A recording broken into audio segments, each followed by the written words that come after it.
Hello, and welcome to Racing Incident, a Formula One and sometimes other motorsport podcast in an American accent. I'm Anna, and joining me today, first of all, is, of course, my podcasting bestie, Tasha. Hello, Tasha. Hello. Hi, Anna. Hello. How are you? I'm good.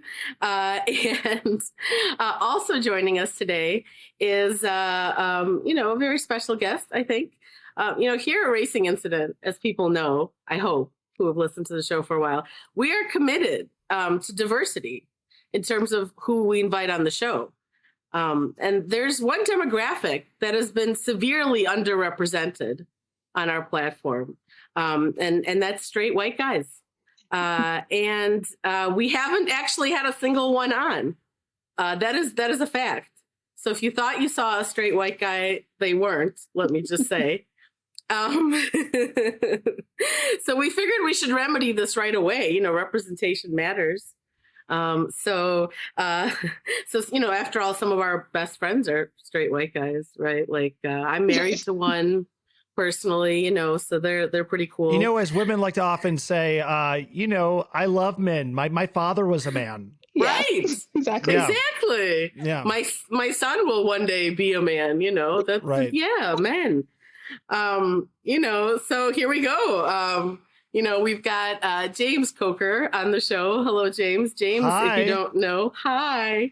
James, if you don't know, he's a I don't want to say minor TikTok and Instagram content creator. You could say minor. It's not an insult for you to say minor. I mean, if you're a minor, then I don't know what we are. But he's a dad, a comedian, an actor, a butcher, a baker, a candlestick maker. I don't know. But welcome to the show. Anna, thank you so much for having me. And thank you for addressing the elephant in the room, because I feel like we can all agree that there isn't enough representation in motorsport for white, cis, straight men. So having me on and really showing that representation matters. I want people to be able to see this podcast. I want white men to be able to see this podcast and see themselves in me. Exactly. Yeah. Exactly. Yeah. It's important. I'm glad you brought that up, because that was going to be my first question for you. I was going to ask, do you hope that this opens the door for other cis straight white men to appear in Racing Incident, that this will give them the hope that they too can be on the show? Absolutely. I'm just trying to lead the charge, and hopefully this sets a trend, and more bros come along and feel like motorsport is a place where they can feel a sense of belonging as well. Yeah. It's severely lacking, obviously. Yeah. We need more in the space. Yeah. P. I agree. Yeah. So I mean, I feel good. I'm feeling very good about the show already. I love your kitchen. It looks like you got like a lot of features. You got like a 4-burner stove, which it looks like it's electric. Fancy. Yeah. You got the high countertops, which I absolutely love. It's a nice little island in the middle where everyone can sort of gather around. It's actually not. It's much more pathetic than that. It's it's like a high counter sort of, and I guess if you wanted to, you could put stools on the other side of it, but I instead have a couch on the other side of it, because this is kitchen / living room, because this is a 1,500 square foot townhouse. Anyway, townhouse. Someone's doing well for themselves. Congratulations. Yeah. You have a house in that town? Yeah. Oh my god, guys! I live in an area where we're like the poor people. So okay, we're not poor, obviously. That's I did not mean that. But I mean, I don't have a front yard. I don't have a backyard, even though I live in a suburb. I don't have. I do have the 2-car garage, but other than that, it's yeah. Living in the suburbs without any of the advantages. I mean, I'm exactly. Listen, you're a suburb gal with an urban mindset, and I'm here for it. That's actually exactly right. It's like you know me already. It's creepy. No, it's not creepy. It's not creepy. Anna, but I'm so excited to be here. I love your podcast. I do hope, though, this episode you do edit out your coughing, because I was listening to last week's episode while driving, and the volume was at like a moderate volume, and then all of a sudden I'd hear out of nowhere, and I would like jerk the wheel of the car and like almost run into the person next to me. Okay, so you're telling me I'm almost responsible for causing you to get into an auto accident? Almost. It was wheel to wheel. Okay. So it's like you were George Russell, like when the sweat was pouring down. You know, you were distracted to such a degree. Yeah, I think that's your next video right there. Yeah, George Russell driving to the window, to the wall, so the sweat dropped down my helmet. You have to make a video like that. You have to get someone to like pour water on you, you know, and put on something that looks like a balaclava and a helmet, and that could be great. Just the thought. Obviously, I'm not in charge of your content. But okay, so we did want to ask you some questions before we get to like talking about the race potentially, sort of, although we don't do a lot of that, as as a loyal listener, apparently, which thank you. Of course. Appreciate it. I feel bad now about the coughing. When I listened to it, it didn't seem as bad, but anyway. You said you'd edit it out, and you didn't. I know. That's because I didn't have the time, capability to do now. But now, actually, Tasha's lovely partner Chris is going to be doing our editing, actually starting this week. So also I'm here. Also, I'm done coughing. So just put your mind at ease. I'm just glad you're feeling better. Oh, that's very sweet. Thank you very much.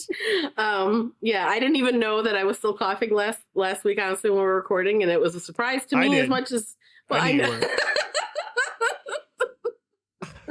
It's like it's a health and safety hazard. I mean, now I'm concerned. I hope that there weren't other people. I mean, I don't think anyone can sue us, though, because we're not any kind of legal entity. So we're not liable. No. It's not going to be a hot McDonald's hot coffee situation. No. Right. I'm not McDonald's. If you try to sue me, then you're not getting much. Yeah. Just in case, maybe in the description we'll put like a disclaimer, not responsible for car accidents. Yeah. If you laugh too hard while you're driving too, and you stop looking at the road, not our problem. Yeah. So let's get to know you better, James. If people don't know, like I said, you make content online. You're a newer Formula One fan the way we are. And that's how I don't remember how I found you, but I followed you on Instagram, and that's how we became online besties. I think the video that I made with my wife Jenny is probably how you found me, because that's how most people did. I am not sure if it was that one. I actually think it wasn't. I think I saw that one later. Okay. I know the one you mean, the one where you're driving, right? And it's and she's like your engineer. Yeah. Which is very cute. That's how I found you, actually. It's funny. Yeah. Oh, no way. Yeah, I came up with my TikTok feed. I was like, I'm getting really targeted Formula One content. Like, this is crazy. I actually commented, and you commented back. I forget what the comment was, but it was just like, it was funny. Oh, yeah, it James is the reply Ferrari. guy. Yeah, it reminded me of like Ferrari, because they go through the whole alphabet when they like do their Plan Z, Plan B. It's like the race just started 2 minutes ago. How are we already on Plan Z? That's what it reminded me of. Yeah. Like, guys. Oh my God, Ferrari. I mean, endless amounts of content that they give us every week, honestly. God bless them. So we've never talked about this, James, because we spend all our time liking each other's posts and stuff like that instead. But did you get into, is it the same old American story of Drive to Survive, or is it something else? To quote Beauty and the Beast, it's a tale as old as time. I got into Drive to Survive. I got into F1 through Drive to Survive. And fairly recently, my wife and I started watching it a few months ago, like right before this season.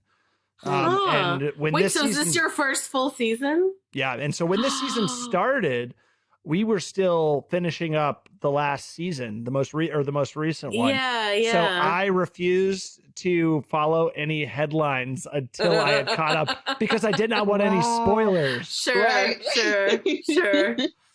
So my first race that I ever watched was the Australian Grand Prix, which was only like what 6 weeks ago, 2 months ago. Oh my god! Yeah, very Okay, wow. So you're fresher than we Very are. You fresh. got up at like where are you located? I'm in LA, so Australia was like convenient because it was like 10 o'clock at night for you. For me. It's not terrible. It's doable. It's doable. It's like 3 a.m. here. Same. Here it's 2 a.m. for me. So no. So I'm very, very new to it, and I feel like I'm fairly transparent in that when I make the videos. You are. It's in my account. It says I'm a dumb F1 noob, which I am. I don't try to pretend that I know a lot about the sport, but I'm into it, and I really enjoy it, and I like making content about it. Yeah. So have you already, since you're kind of like heading people off at the pass with that dumb F1 noob thing, but nevertheless, have you gotten all the comments from the obnoxious people or no? Oh yeah, I get a lot of hate in the comments. A lot of people say it's cringe, which it kind of is, which is fine. Like I feel like the quicker I embrace how cringe I am, the more I guess the more I'm able to take the comments, the hateful comments. Right. As long as I'm honest with myself that I am a little cringe, it's a little easier to tolerate. Yeah. 100%. And there are a lot of like OG fans that hate the newer TTS fans, which I kind of get. I understand. It's like a lot of the older fans just care about the racing, and they just care about like the physics and like the very specific like nuances of the sport, when I feel like the newer fans like all cultural aspects of the sport as well as the sport. Right. And so they don't like it when we talk about what the drivers are doing in their free time and who they're dating and what they're wearing and what weird exchanges happen like during race week between each other and the reporters. But I love all of it, as do you. Yeah. 100%. Yeah. If you haven't already realized, though, and as I'm always at pains to point out to people, there is absolutely a segment of even longtime fans who do pay attention to that stuff. Yeah. And there probably always has been to some degree, but it wasn't, part of it is people blame, Drive to Survive. But I remind people all the time that Formula One has always been about the drama and the politics and the, these types of things. Like it has always been that. It just wasn't as accessible to fans in the past. Yeah, that's why I never watched it. I didn't have any friends or family members that had ever seen it. Like I wouldn't have even known where to watch it. Exactly. Yeah. Yeah. Tasha, I remember we talked about that the first time you were on. I was like badgering my European friends who I knew because they like streamed one of the first races for me that I watched because I had no idea how to watch them. I didn't know they were on, and they didn't know where they were on here in the US because why would they know? Right. And I remember being looking up because I think my first race, actually I don't even remember what it was during the European season, part of the season. But I remember like looking up where I could watch it, and I was very shocked that it was going to be on ESPN. Right. Like, Same. Okay, Same. But then again, ESPN plays like, the spelling bee and like other random niche sports. But I was very surprised to see that it was. I don't know if they still have they used to show like cheerleading competitions. And all that stuff. They might still and whatever, but Right. They've got there's other ESPNs. Which they do with ESPNs, Formula One. Some of them, like they'll practice will be on one of the other. I don't know. Yeah, I'm just jumping to conclusions here, but I'm assuming like 15, 20 years ago, if I wanted to watch a Formula One race, I would have had to have found like a Bundesliga bar in Dallas, Texas. That wasn't even like a Bayern Munich bar. That was like a Borussia Dortmund bar or something like that. that was like in the middle of nowhere, and like they were the only place in the Dallas-Fort Worth Metroplex that was airing the Formula One race because they had a satellite package that nobody else had. Oh But my seriously, god! though, I Oh think my that's god! probably the truth because I remember I came across a Reddit thread before Liberty Media had bought Formula One. Bernie Ecclestone or Stone, I can't remember how you pronounce it, but he Who owned it cares? and he was very adamant about not bringing in new fans. And so Mhm. they didn't have as much coverage for the Formula One races. So people were genuinely torrenting the race weekends. And Right. like people were talking about like down, could you like imagine having to go to like the Pirate Bay and torrenting Formula Yeah. One races? Like I that's mean, I'm pretty crazy. sure there are still people that watch things that way. Probably, but Sure. that's Because crazy to yeah, think that before they had yeah, broadcasting packages, you were having to illegally download it and like you couldn't right, share stuff on social media. So right. like their whole strategy of like keeping fans out worked for, you know, quite a long time because nobody knew how to Yeah. watch it I or, mean, you know. they still are I think pretty I don't know what the issue, I don't know where it stands now because I don't make like those kinds of videos obviously, and I don't know how to make videos period for the most part. But like people, I've heard content creators complain about the fact that, you know, you can get that they'll, if you're making something for a YouTube channel that's using like their footage, that they can Oh yeah, it's they copyright can, strikes. yeah, they Yeah. get like, probably if you're small or whatever, it's not a big deal. But I think there's, and I don't know where that stands now because I feel like I've seen videos where people are. I imagine what happens is they just can't monetize it. They'd probably do a copyright Yeah. claim where they Right. can't monetize it, but I don't think they Right. asked them to take it down. Oh yeah, maybe Right. that's it. Yeah, which of course is also bad for Sure. someone's trying to, yeah. But yeah. Okay, well, I figured it was the same. That's why you haven't yet gotten into other kinds of racing, because you're super new.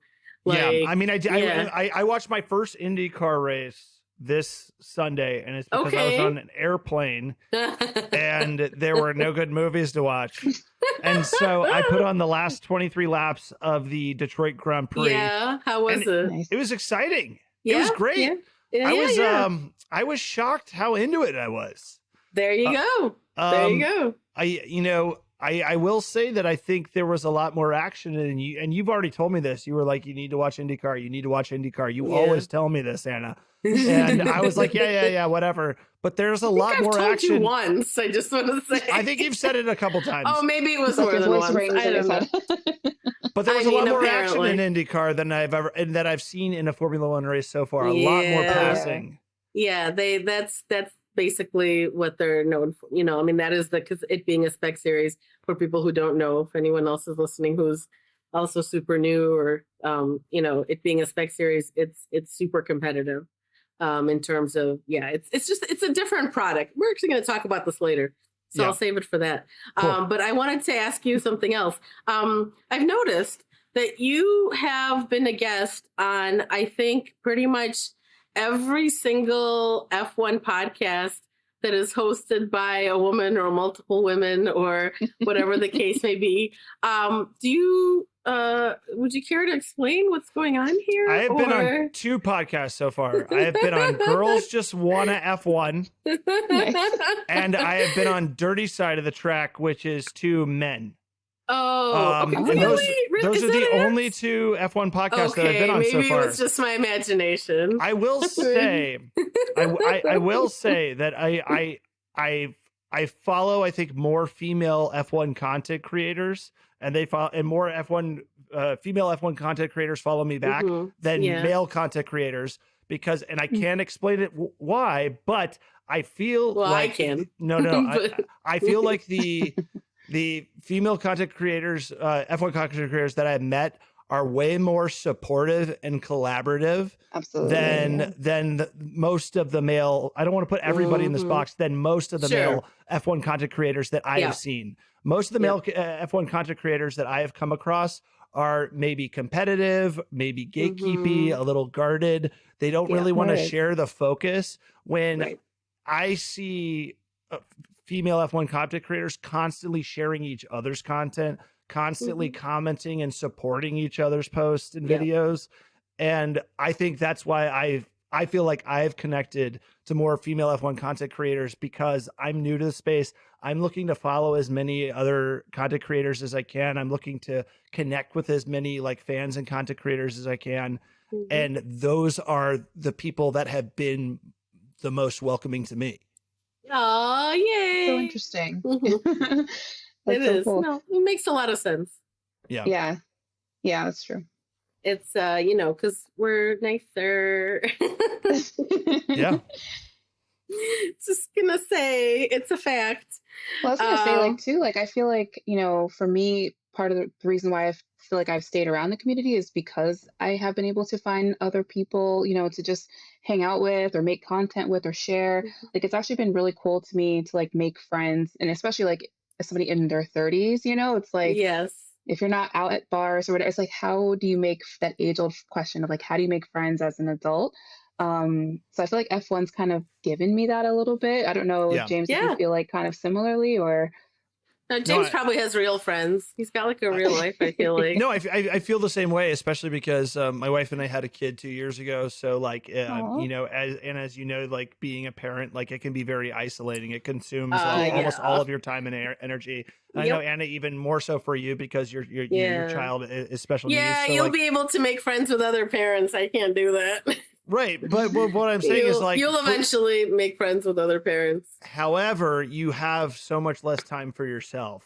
And it's hard to find time to connect with people. And it's much easier to do that when you're doing it across your phone or your computer. And it's not exactly in real time.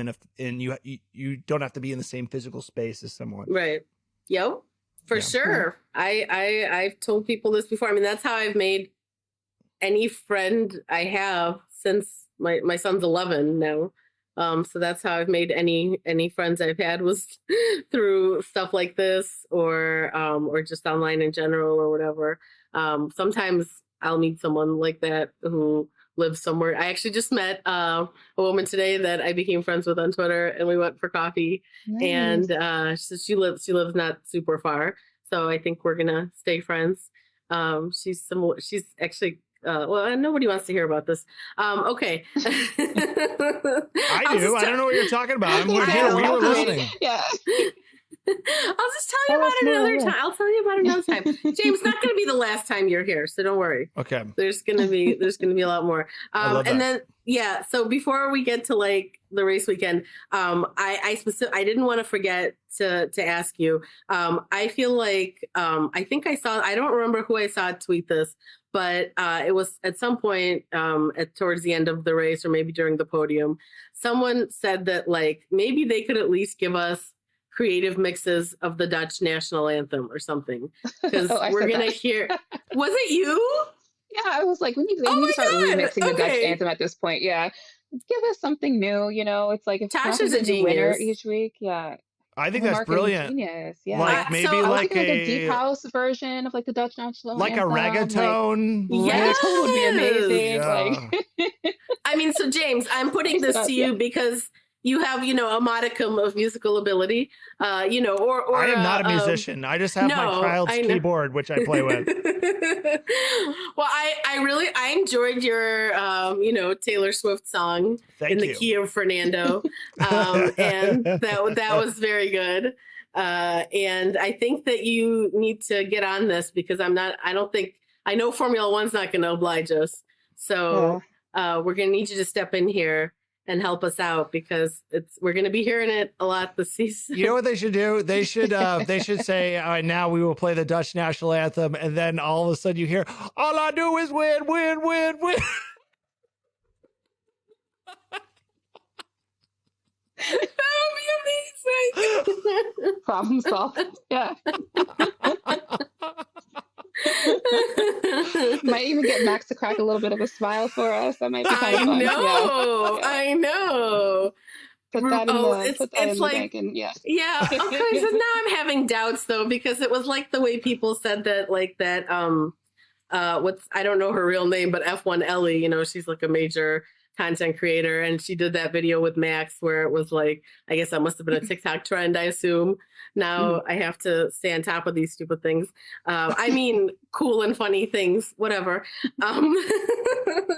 But like she, you know, do you guys know what I mean? She did that. It was like I don't know what song this is or whatever. I'll put it in the show notes for you guys. But yeah, she did a slow video with Max, and she made him seem, you know, like cool and human. I mean, literally, it was like a 30-second or maybe less. I don't know. But it was like, it was funny and it was cute. And people were like, oh, I like Max now. And I'm like, well, I really still don't. But that, so when stuff like that happens, I'm almost like, no, stop, cut it out. This was an interview with him? No. It was a little like a TikTok. It was a TikTok. Was it like a fan cam? I don't know what you mean by that. Like, oh, was no, it like... no. Not He no. was Max was in her. it. Max was in it. Yeah, they were in the same room together. I'll show it to you. Were they doing the TikTok trend and he like popped out behind her? Yes, was that it? Yes. I've seen that. Yeah, yes. I've seen that. Okay, there you go. Yeah. Yeah, I was like, oh no, that makes him likable. Almost human. I'm in favor generally of people of people making drivers seem like human and likable, but some should stay the way they are. So you know, I think when it comes down to Max Verstappen, I think he is like a nerd who like has like a lot of emotional damage that he hasn't like dealt with, because it seems like his father was very, very hard on him, as you know, like the story about leaving him at a gas station. So like he probably has a lot of things that he hasn't really resolved that he probably represses, but all he cares about is racing. He's not a guy that likes all the other stuff attached to it. All he wants to do is drive. When he's not in a car, he wants to be in a sim. He only wants to talk about racing. So if you want to connect to him on a human level, you have to speak his language. Right. Yeah. It's like he has like human qualities. Like you see him like, you know, joking around, you know, like they were when they were the press conference after the race in Barcelona. I'm going to start saying it like that. As you should. Yeah. I mean, obviously you have to, you know, like he'll joke around with, even when it's Lewis, you know, they're not pals, even with whoever, you know, he'll like joke around or whatever, you know, and so it's like, it's weird because it's like, so he has, I guess he's just being, you know, pleasant or whatever, like the way that, so he has, you know, those human elements where like people, you know, when you're in an elevator with someone and you like make small talk. You know, I remember, I think Max has grown on me a lot. I remember when I first started watching Drive to Survive, and even like at the beginning of the season, like I wasn't the biggest fan of Max, but he's grown on me, especially as I've like learned a little bit more about his past and his upbringing, and you see what his father is like.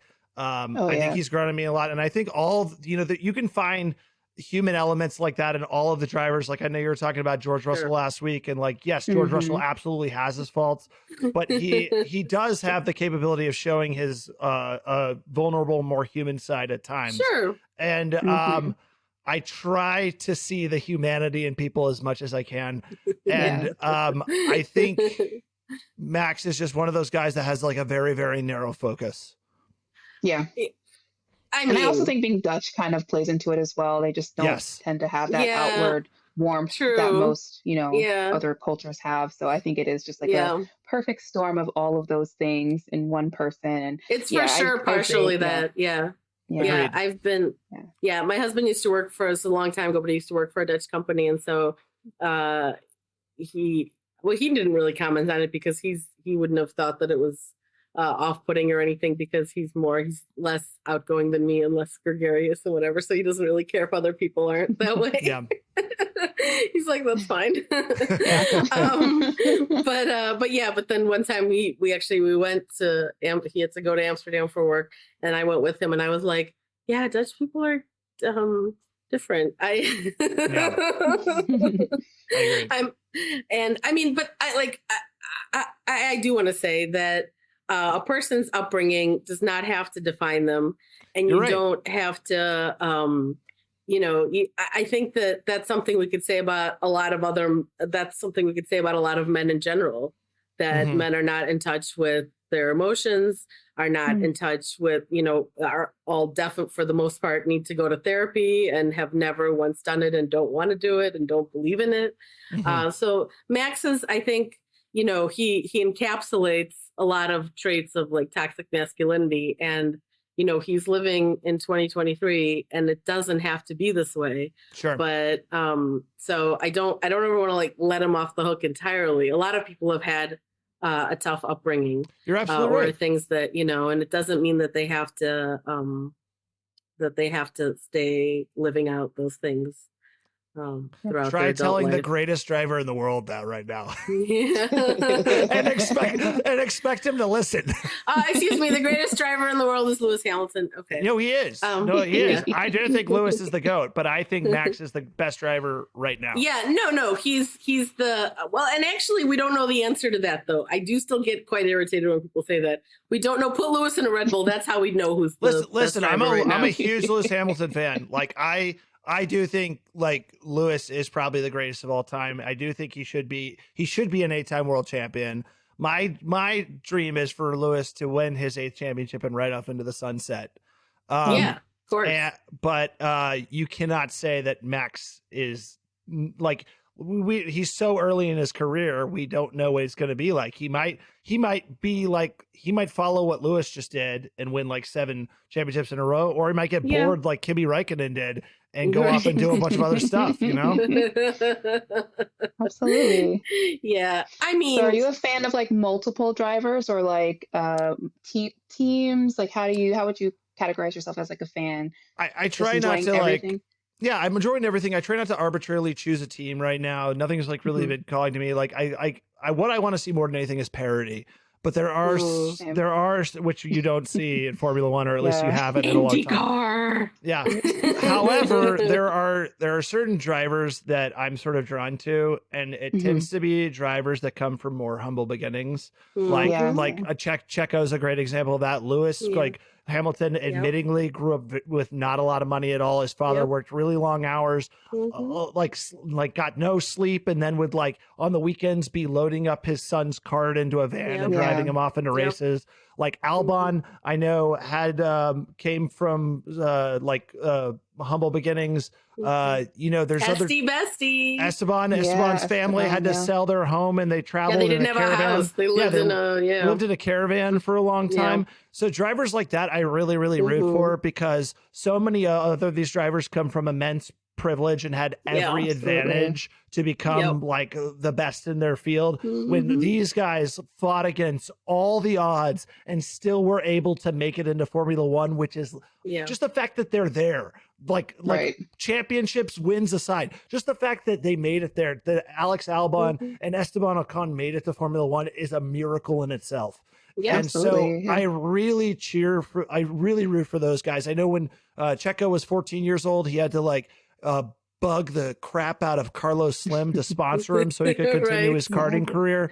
I really want those guys to succeed. Checo's story is wild in a lot of ways. Like he had, a lot of people have similar stories who come from outside Europe, where they moved to Europe at like a young age because that's what you have to do. Yeah. If your goal is Formula One, because you have to go there to race, because you have to race against the best. And if your goal is Formula One, the best are in the different European championships. And then eventually, hopefully you get to do Formula 4, Formula 3, etc.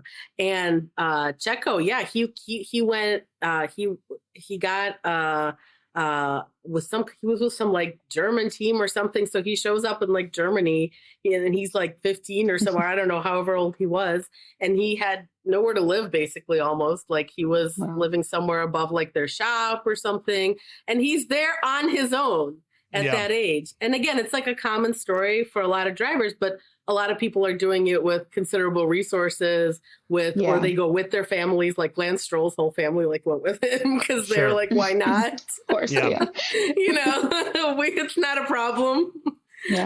So they, or like, or something. So it's really amazing what they do. And it does, I do try to remember that when I think about the fact that a lot of them are kind of, meatheads sometimes, or that they're rare because this is all they've done since their formative years, and they do. But then that makes me appreciate someone like Lewis even more, because that's all he's done also since his formative years. And he's a multifaceted, interesting, curious, intelligent person, despite being, just immersed in that world constantly for his whole life. So it's like, I'm like, well, there's nothing stopping anyone else from doing the same.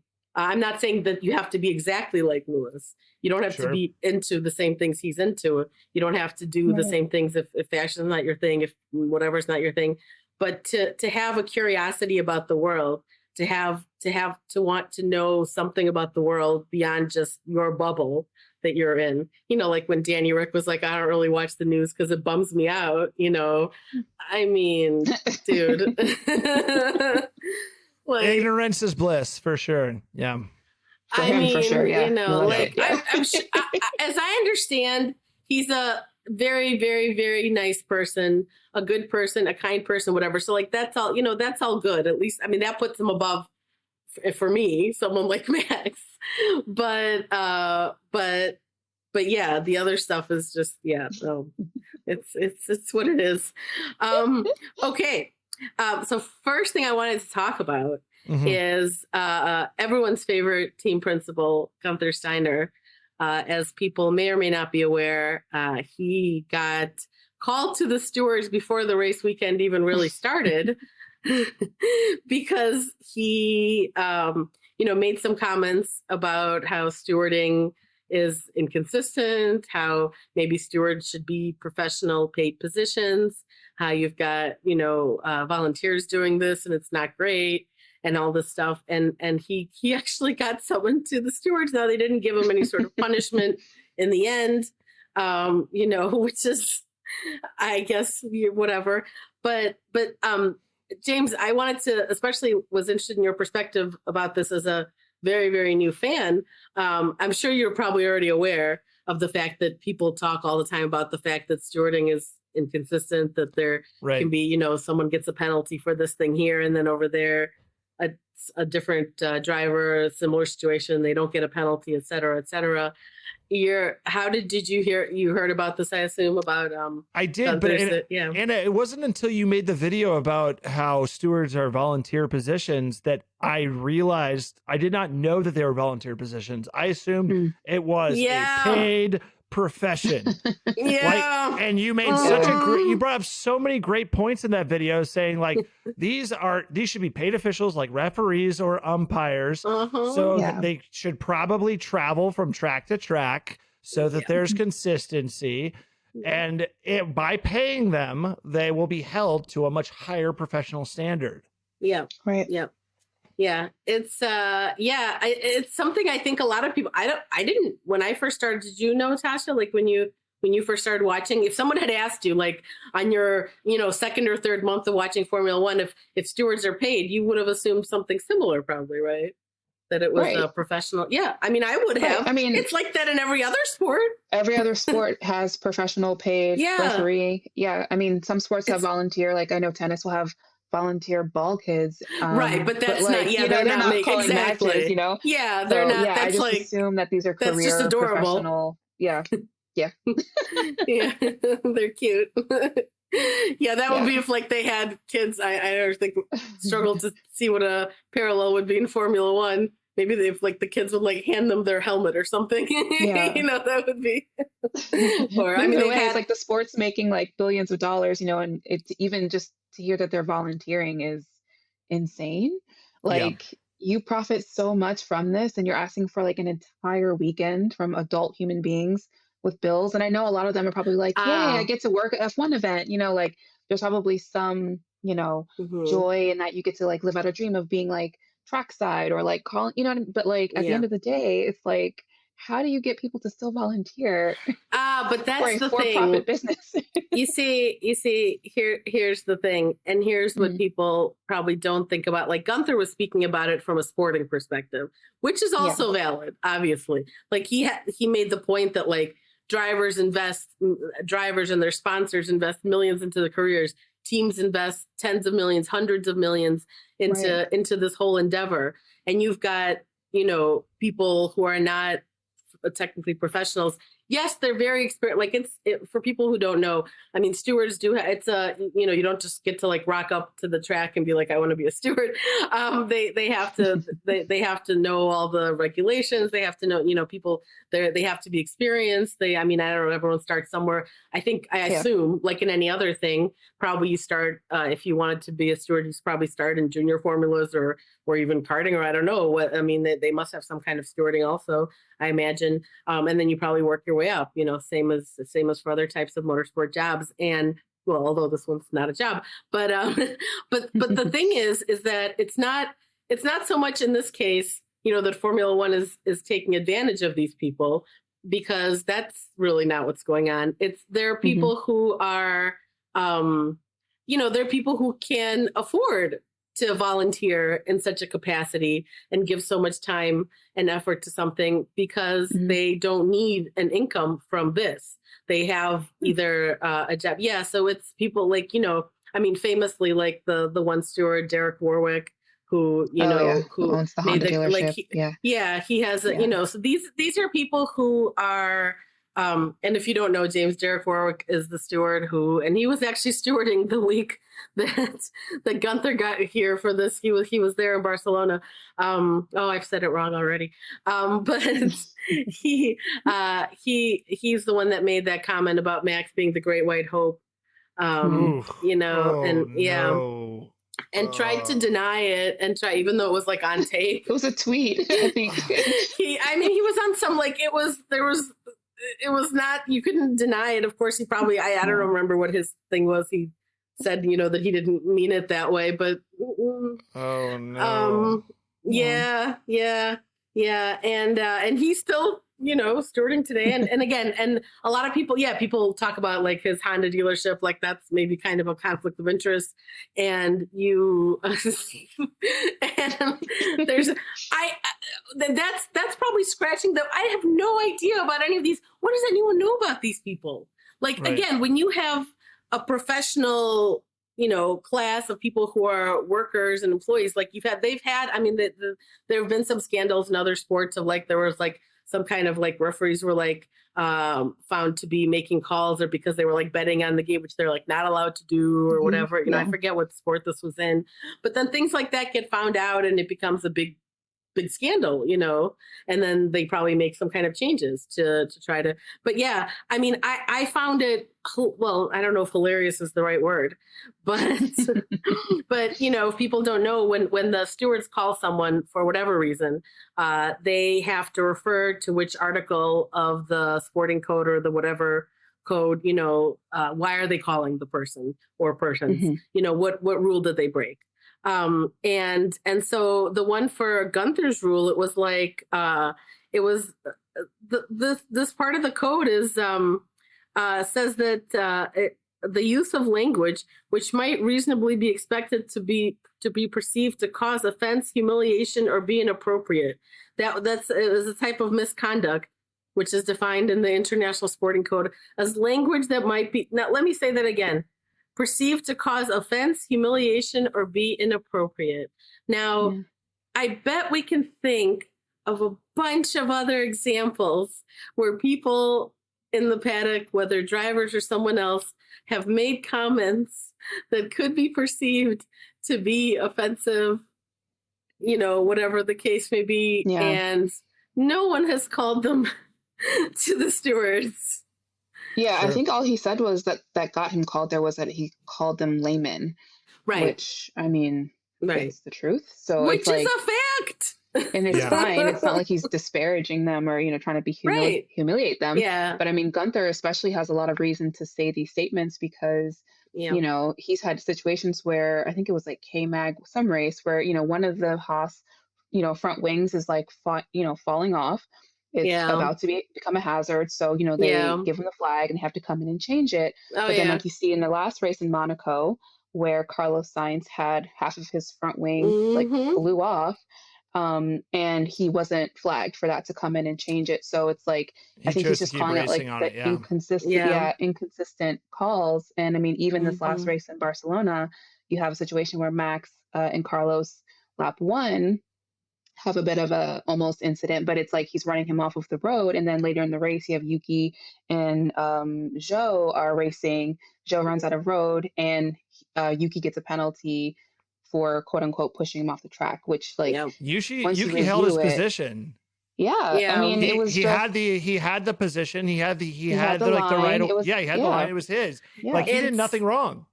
So, but he gets a 5-second penalty and is out of the point. And I will say that I've actually read like an extensive, well, not extensive, but people who really, really, really understand the rules and have been reporting on these things for a long, long time. And apparently, I mean, the consensus is that, that technically speaking, I mean, that they applied the rule correctly to that situation, and that he, according to the way the rules are now, that yes, you should have gotten a penalty. It just happened in such a way that it, was so brutal to obviously for him, and to, and that was, and poor Yuki, like I hope I'm assuming he's feeling better now, a few days have gone by. But don't you think you've probably seen similar instances that have gone unpenalized? 1,000%, 1,000%. And also in case people like on lap 1, 2, like for people who may or may not know, like they do tend to overlook lap 1 incidents a bit more because it's the first lap and all the cars are, bunched up and there's a lot more, which is, which is also open to question whether that should be that way or not. Right. But they tend to overlook things that happen in lap 1 versus something that happens, in lap 40. It's going to be a different story. But, but there's huge, I mean, famously, like you can pull up any number of YouTube videos on, especially like during the 2021 season, all the stuff that that Max was doing that was almost never penalized. There was, when he, in the famous 2021 Brazil race, where Lewis came from all the way in last place, because he had the sprint race and the other, and it's you got to go back and watch those games if you haven't. Okay. 2021 Brazil, mark it down.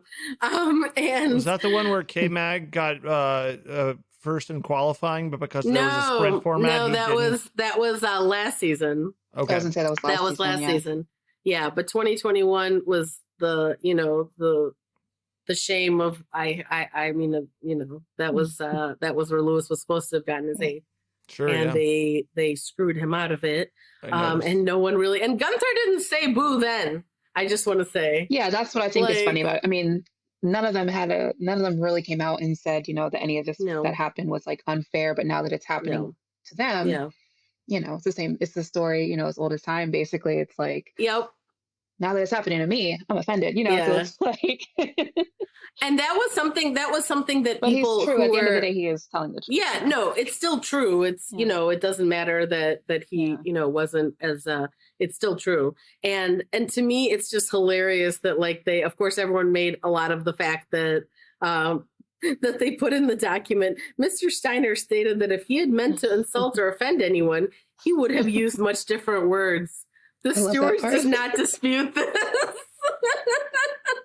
I love that part so much. I mean, that was amazing. I hope he prints and frames this like reprimand and puts it like in his house somewhere. Like, I know. He, I mean, he must have really. Can you just imagine Guenther in the steward's room, literally telling them, "If I had wanted to insult you, you would know." I can't do a good Guenther. That's my best attempt. I want to see the phone call with Gene after this conversation. Right. Right. Fucking hell, Jane. Yeah, there you go. Bunch You're pretty of good. Wankers. Right? These fucking stewards don't know their ass from their elbow, Jane. Yeah. I could be retired, Jane. I could be riding a fucking jet ski in North Carolina right now, Jane, but I'm dealing with all these fucking idiots, Jane. Oh my God, your impersonation is spot oh my God, on. it's really good. It's really good. Thanks. Especially after only like a few months. I can't imagine in a few years from now it's going to be like AI technology. You need to do more Guenther videos. That's all. I've only done one. I'm hesitant to do so many impressions because I know that's kind of like Connor Moore's territory, and like he's very good at them, and I'm not good at impressions. He's very good at some of them. He's not good at every single driver. He's really good at Carlos. He's really good at Max. He's okay at Lewis, I would say. I feel want to know how he gets away with doing Lewis. I know he doesn't wear blackface or anything, but he still like wears a ring and I think puts dreads in his hat. I know. And I know he's like Irish, so I guess he can kind of get away with it. But I was like, how are you doing this? Questionable. It's not great. It's not great. Yeah. But it's at least he's the. I'm just glad he's not doing a Yuki or Joe impression. Like, please just don't even try. I know. I think that's why he's probably not going there. Although Lewis is already. But how can you not do Lewis? Like he's you have to. Like I think his George is very good. Also his. But some of them are not great. Like I can't remember now who his Christian Horner's really good. His Horner's great.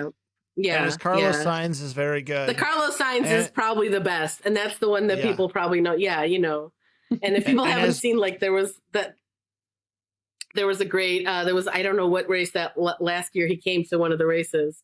And they had him, and he like did a little clip with Carlos, and he didn't. I don't think Carlos was like, "It's so good," like he's like, "You really sound like me." Yeah, it was. That's probably the best one. But I didn't your Guenther is very good. I'm here to tell you. Oh, thanks. And I think you need to. Trying. Yeah, I did do a Carlos Sainz video recently, and I think I sounded more like Scarface than I sounded like Al Pacino from Scarface that I sounded like there. I was like, I know Charles writes song, but I also make music. Say hello to my little friend. And then I recorded myself trying to be Carlos, recording music, and I was playing the instrumental to Mirrors by Justin Timberlake, and it's like I have mirrors on the side of my car.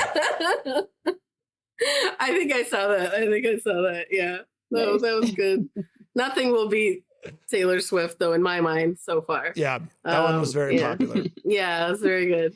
Very good. I have to say, people are still liking my comment on when you asked people, how can we make Formula One more exciting? And I said that instead of talking to his engineer, Max has to listen to a lecture on critical race theory and intersectional feminism. Every other day, there are still 2 or 3 people that are liking that comment. And I'm like, okay, it's got a lot of votes, so to speak. Very funny, Joe. To make that one happen. Yeah. That's the way to go. And thank you for deleting those comments from that obnoxious person. But it was just so funny because it's like only in Formula One can you get almost penalized for telling the truth, basically. Yeah. Right. And that can be taken any number of ways. In this case, it was just about something sporting, but then they tried to be like, you can't say anything political. That would be, too much truth telling also, I guess. Yeah. They don't like hearing about themselves, apparently. Yeah. No, they really don't. They really don't. I mean, Christian Horner got summoned also for something. I can't remember what it was. But it was sort of a similar situation. So I guess last year, I think. Yeah, I think it was last year. It was something that he said also. But yeah. Okay. I also really, really wanted to talk about Nico Rosberg, guys. Oh, no. At the at this past weekend.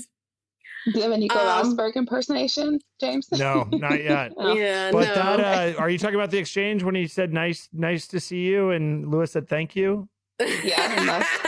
That was great. That was great. Walked out. But it's really more global than that. It's like Nico as far as just this weekend, we need to speak about the sandals. Because I hate that he had his toes out. I hate that I had to see it. You know what I mean? Like, you want to wear sandals? Like, do it on your own time.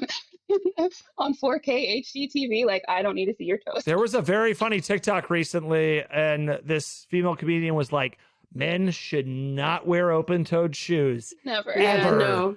Unless you are in the comfort of your home, you're in the shower, You're getting a pedicure, cover those things up. Nobody wants to see them. Yeah. No. I mean, I know some people feel that way about all feet. Like some people feel the opposite. Cool. If that's I'm not kink shaming anyone or anything, but, maybe some people enjoyed seeing Nico's toes. And if that's the case for you, I am not, you're not who I'm talking about. I'm talking about just that, also it's just, I mean, is that professional dress for you? I have never seen any of the other commentators, even if it's the former driver or the person who's not, really like a full-time broadcaster, which he's not. He makes YouTube videos and has some kind of startups and whatever, and goes on a lot of yachts and rides a lot of fancy cars around Monaco. But nevertheless, I have not seen a Damon Hill, a David Coulthard, any of these other people wearing, they might be wearing casual footwear, but dude. I mean, that's more ideal. You're going to be doing a lot of walking. Wear some Hoka ones or something. Wear something with some cushion, with some arch support. Some Birks, yeah. You're so nice. You're worried about Nico's arches. I'm mainly like, nobody wants to see that, Nico. Like, put those away. That's just, I mean, it's just like, could you lean any harder? On top of everything, you know what I mean? Like, he's just got this smarmy, like, douchebag, like, whole thing going on.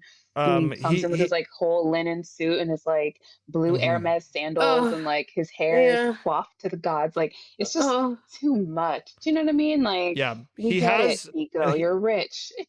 This is like a common he theme could look among better for being rich. I'm sorry. Yeah, but he could look better. This is a common thing among Formula One drivers, and this is not my term. This is a San Francisco comedian named Dan Aganaga.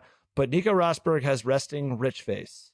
Yes. And like a lot of Formula One drivers do, but you see them and you're like, oh, this person reeks of privilege and you want to punch them. I have it too. That's like people see me and they just assume I'm like a douchebag. And I get it. Listen, I get it. I get it. I mean, I don't see that. Maybe it's because I'm like, if I know you and seen your videos and whatever, that I don't feel that way. I mean, generally that's my reaction to most men before I get to know them anyway. So that maybe goes for almost everybody. So you're not special. Thank you. But I mean, it's just like, it just reeks of like, I'm here like, partially on vacation and I'm going to commentate on the race a bit too. It just, it's so like unserious.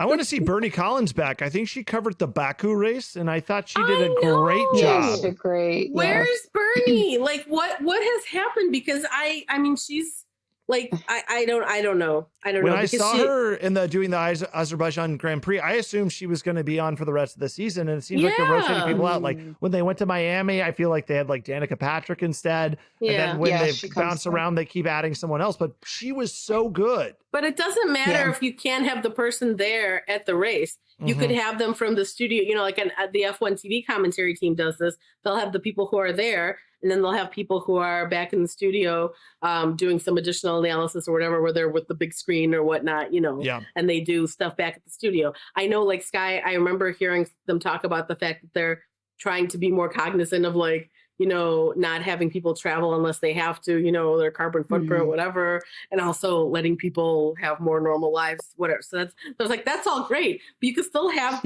Bernie could still give her analysis. She doesn't have to be there in person. She could still, you could do it remotely. Like when we had Nico, that was better. That was better when Nico was because he wouldn't get the COVID vaccine, so they basically banned him from coming to the paddock. Then they got rid of that. Then they got rid of that requirement. So that ruined everything. Yes, now he's back. He's already been back. Yes. But like even last year, I think last year in Monaco was still you had to be vaccinated. And he was like, he was there that weekend, of course, and he lives there, and he was doing some commentary, but he was like out on the dock or whatever. He wasn't in the paddock. But now he's back. And I just like it's just like, Nico, you're doing too much. Like when my favorite clip of the weekend though was not just when Lewis walked away, that was amazing. But like when he did the poster, and I didn't even notice it at first. I only noticed that later, that he was like, Nico's like trying to say something else to him, and Lewis just left. Yeah, Lewis ran away as soon as the interview was over. He was like, okay, bye. Bye. Yeah. I have to see you here. I have no choice. I have to talk to Yeah. you. Yeah. But, you know, like, but my favorite was when actually, and this, I mean, unfortunately, this made me like Christian Horner for about 10 seconds only, Oh, no. but it was when it was something that was after the race, which we don't actually see in the US, but I saw it online. Nico was talking to Christian, and he was with another commentator, another Sky commentator. And he said that, like, Christian, I guess, had been answering questions about Checo's performance in the race, you know, and Nico's like, well, you know, Checo's, you just said it was pretty good or whatever, but really, he really underperformed a lot, didn't he? I mean, especially as compared to Max, you know, and Christian, I mean, to his credit, like people were saying, like, yeah, he may be a dirtbag in other ways, but he really protects his drivers, he protects his team. He's, you know, pretty hardcore about that. And he was like, he was like, well, you're a real critical guy, aren't you? And he was like, Christian's like, you're not, you know, you've got a lot to say. You're not driving, you know, like you've got a lot to say about all these guys though. And I was like, yes, Christian. I know Checo said in a post-race interview that he was upset and he felt like he didn't live up to performance. I feel like that was more of a reflection on qualifying than the actual race. I think Checo had a great race given where he started. Yeah. And he almost, you know, he was very close. If he had had 2 more laps, he probably would have ended up on the podium. He was catching up with Russell towards the end. I think the team told him to push a little too late. Yeah. Mm-hmm. Yeah. They don't really. They don't really much care about. They're probably like, Checo gets the strategy when they feel like it. They're like, oh, yeah, right. Go ahead and push.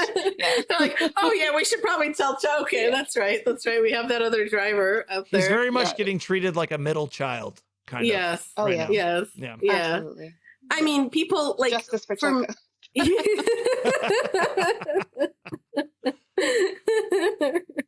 I mean, people, what irritates me though is like, of course, people are talking, you know, about him. People felt like they had to big him up because there's no other hope for any competitiveness this season.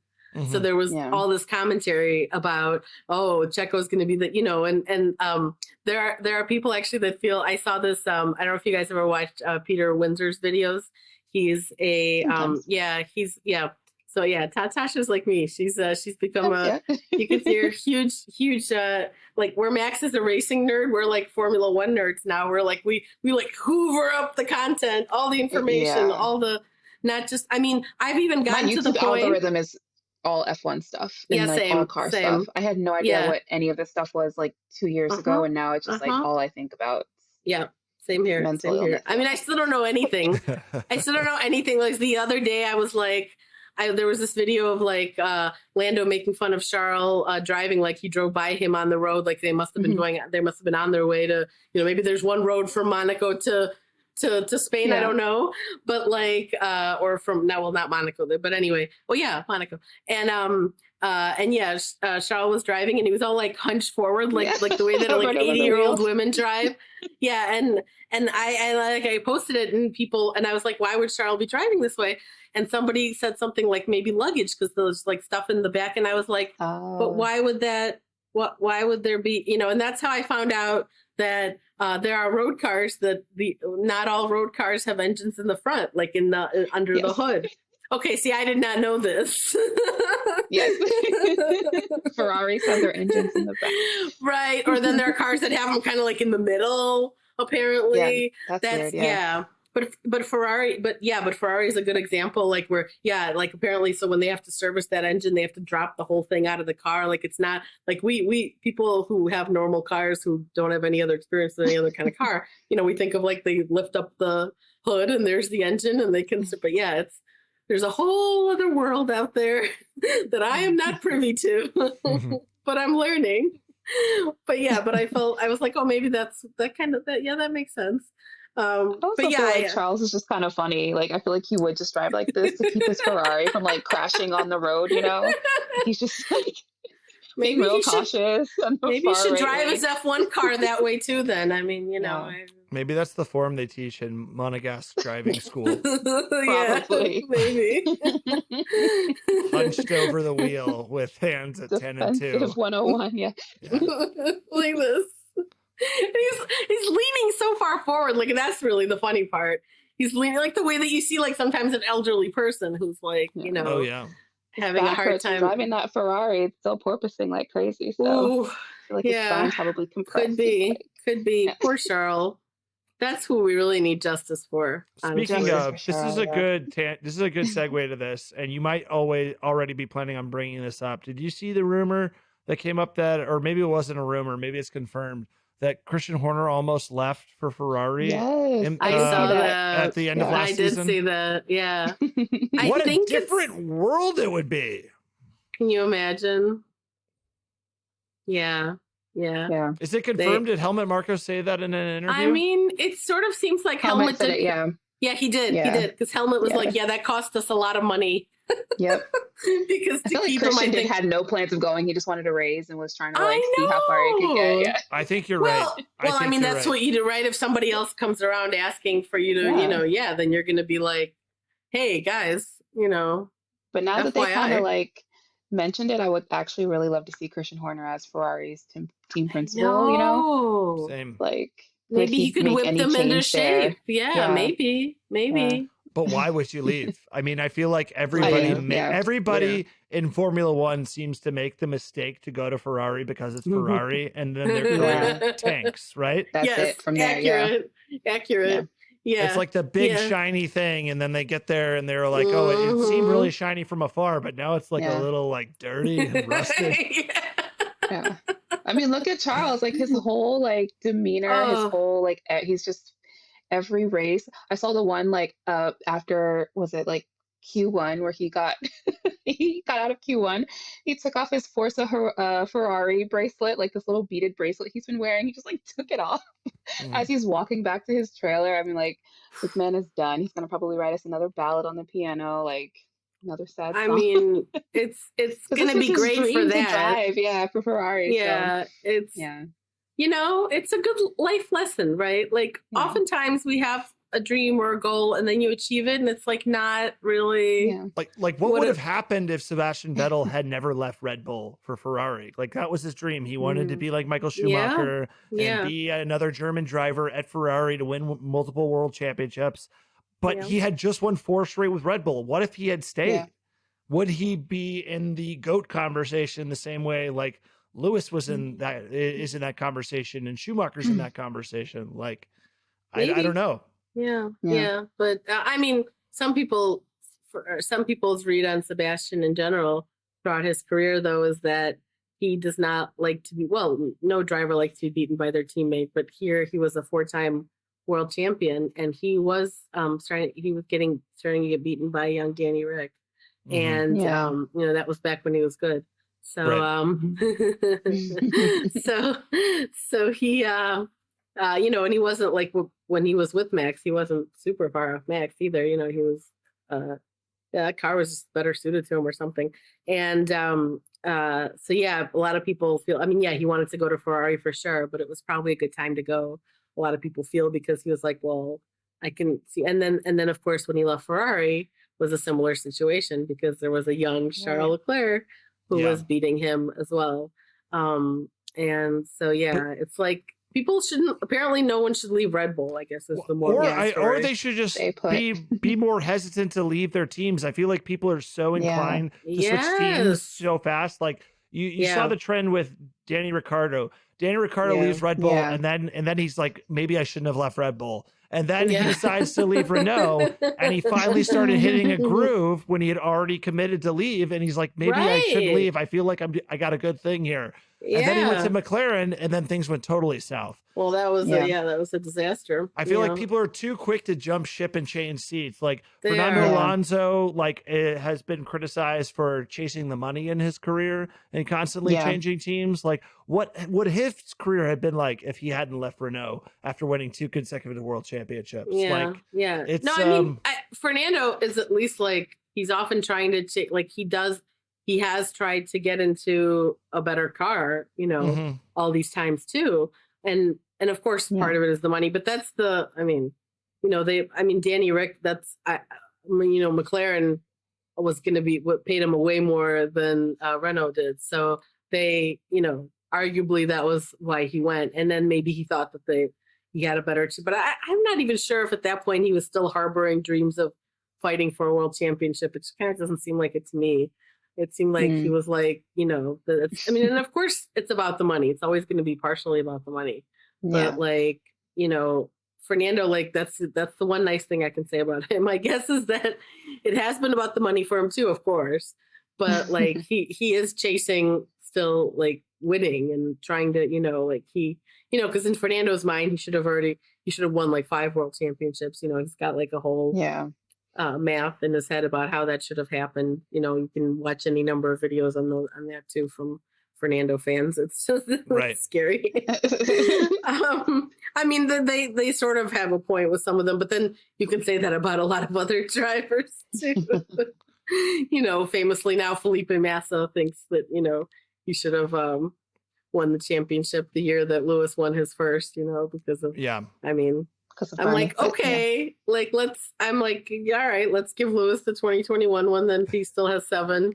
Although really it should be 8, but okay, so something else I really wanted to talk about was there was a really interesting piece that NBC Sports did about comments specifically that Will Power, one of the IndyCar drivers, made.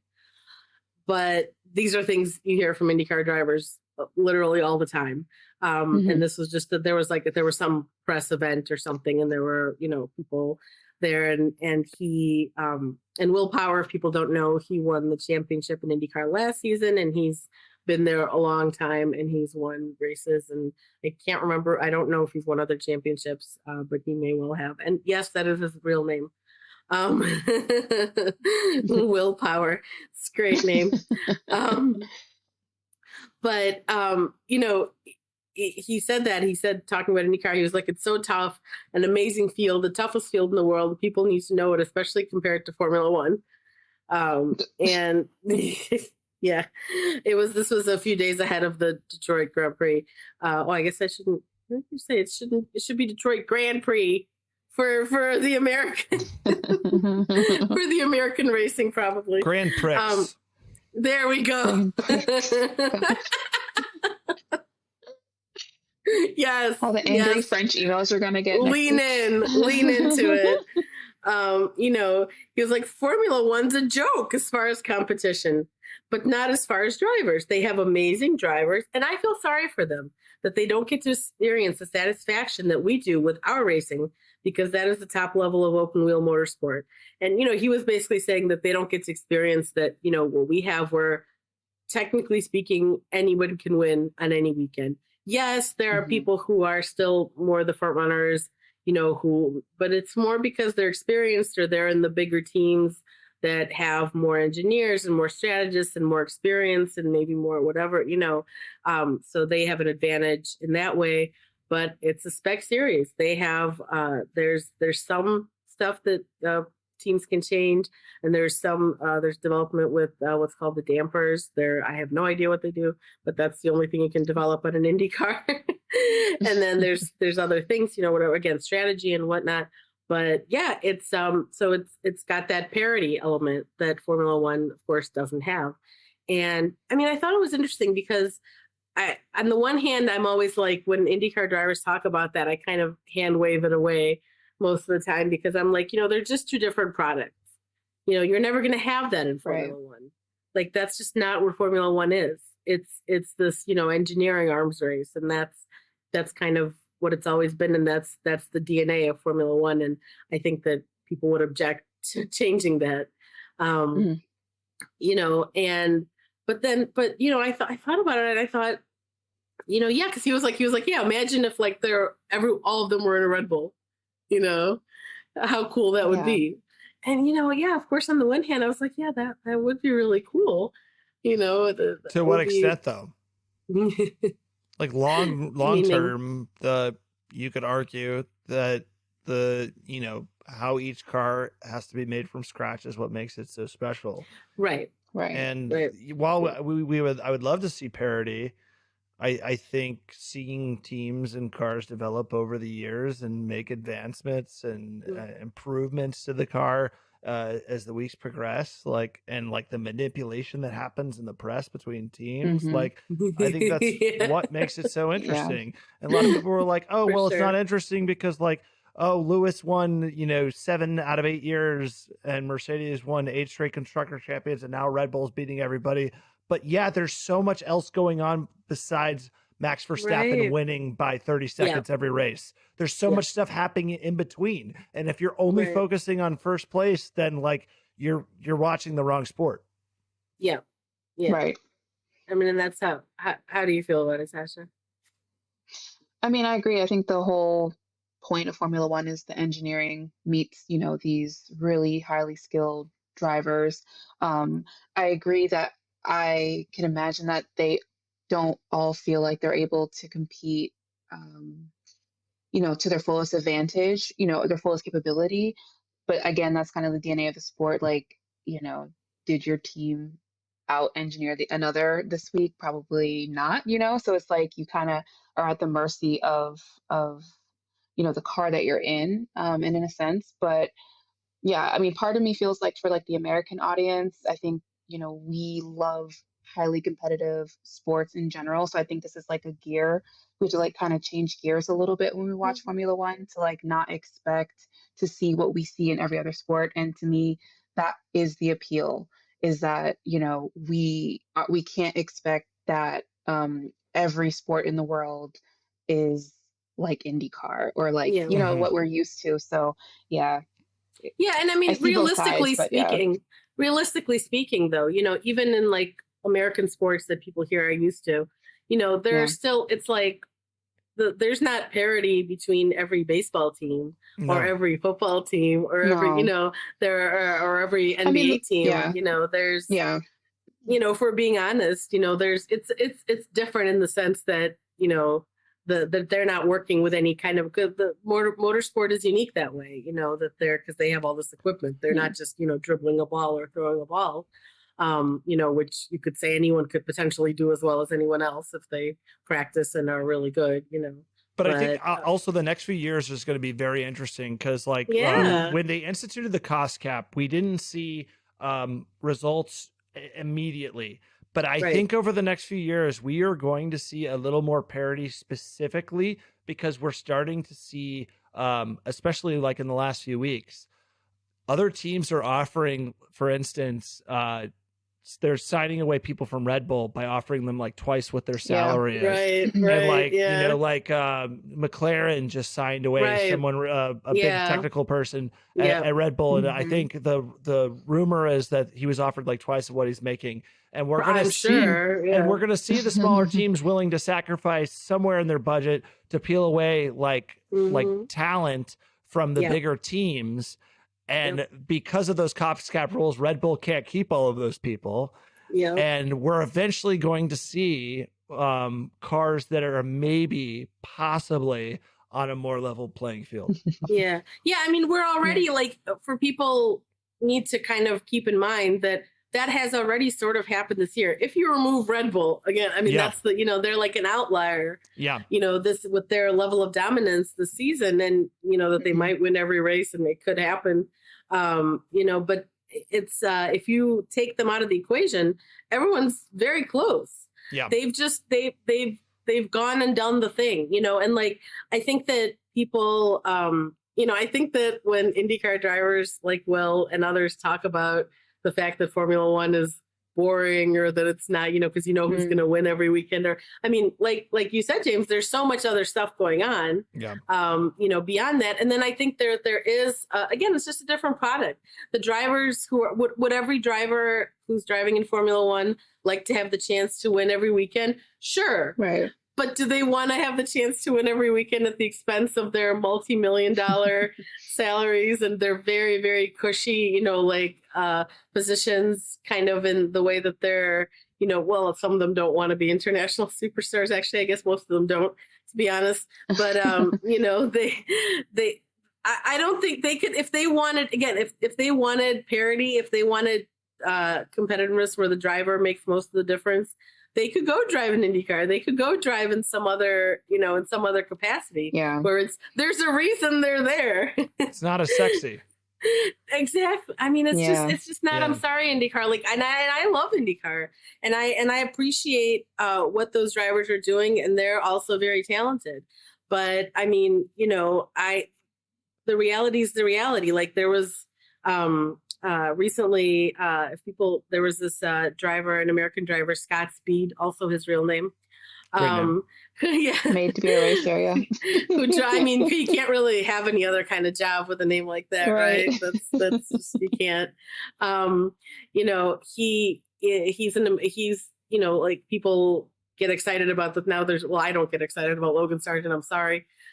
This would not be my pick for an American Formula One, but whatever. But there have been Americans in Formula One before. I mean, there's Alexander Rossi, who's been racing in IndyCar for a long time, did race in Formula One at one point, and the Scott Speed guy did, and I think there have been other people. But Scott Speed, not too long ago, was on an episode of Beyond the Grid, and he was very frank in that he thought that the level of racing talent in Europe is higher than in the U.S. Like, that's just the bottom line. I mean, it's the same with soccer. An infrastructure has been put in place to groom talent and develop talent over the years that does not exist here. Yeah. Yeah. I mean, they have, in the U.S., there's a ladder system for people that want to get in. It's all the same stuff, but it's just the U.S. And of course, people do. It's the same as, in the sense that people come here from all over. I mean, in IndyCar right now, there are drivers from all different countries and stuff also. There's obviously a bunch of Americans, but there are also people from other countries, in there and throughout the ladder system too, who are who've come to race here. But it's, maybe because they couldn't get a seat in Europe, or maybe that wasn't their goal. But I mean, usually you only see, it's mainly only the Americans who were born and raised here that you see as just staying in the U.S. system. And then a lot of them do go to the European system, and then they didn't make it over there, so they come back to the U.S. system, and then they maybe excel in that, which is fine. But it's like, you just have to be honest about it. Like there is a higher level in over there, and that's why if people have the attitude that they want to race against the best, then and I feel like we see that with the fact that when IndyCar drivers, former Formula One drivers that come over to IndyCar and do very well, oftentimes.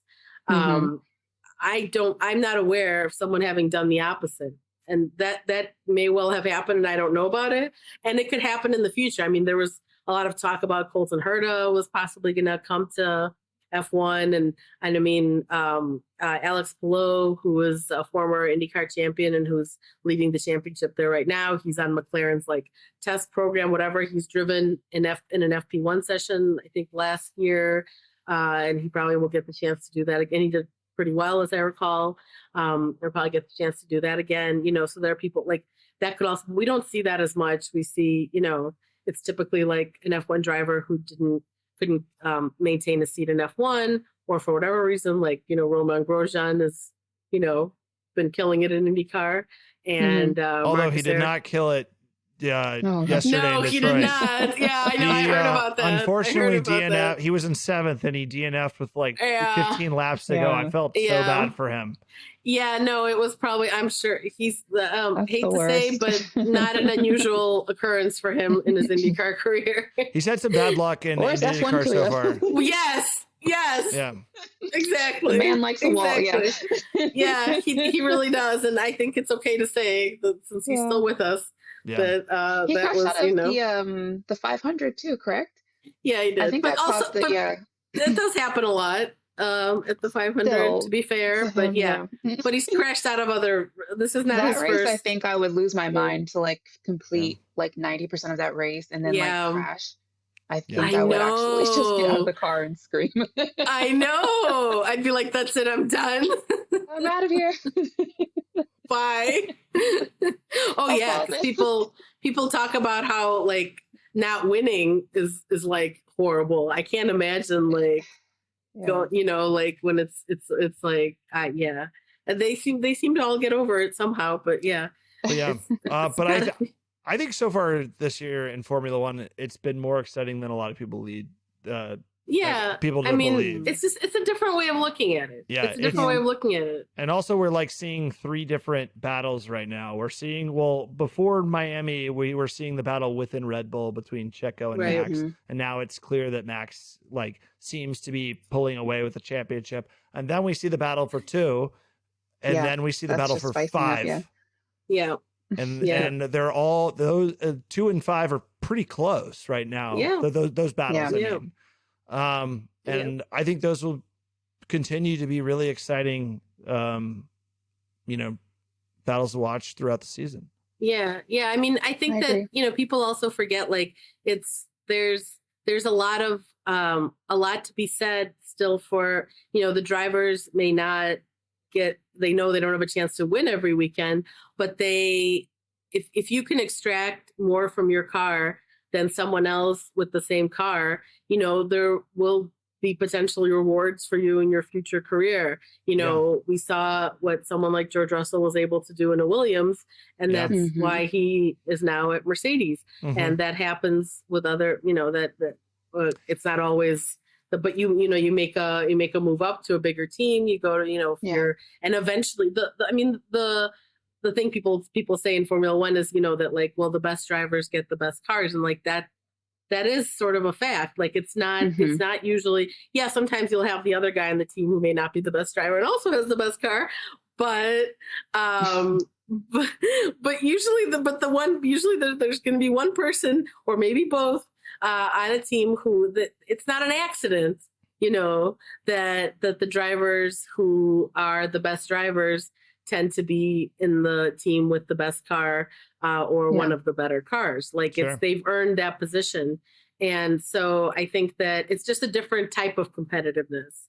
It's not like, that I might win every week. And then, something I thought about too, when I was thinking about like Will Power's comments, and again, like literally this is every IndyCar driver, because they're really trying to get people into IndyCar, because IndyCar is like the redheaded stepchild of like motor racing, sadly, of top tier, motor racing. It's like in the US, NASCAR has the highest ratings, then Formula One, then IndyCar.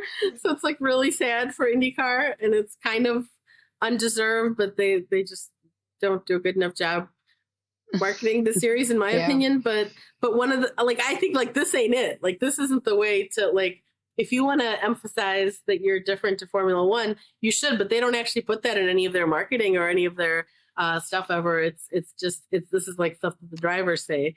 But something that it made me think about is that I was kind of thinking that, maybe one way that F1 could be more competitive is if it was more of a meritocracy, which of course it isn't at the present moment, and most motorsport kind of isn't. But like, I don't know if people are aware, but like in the US, they do have, in the US ladder system, there's you still need sponsors and money, of course, like it's not, but it's just a lot lower because everything is lower cost. Because I mean, IndyCar too, like you can run an IndyCar team for the cost of, I don't know, it's like, we're talking much, much, much smaller amounts of money than what it costs to run a Formula One team.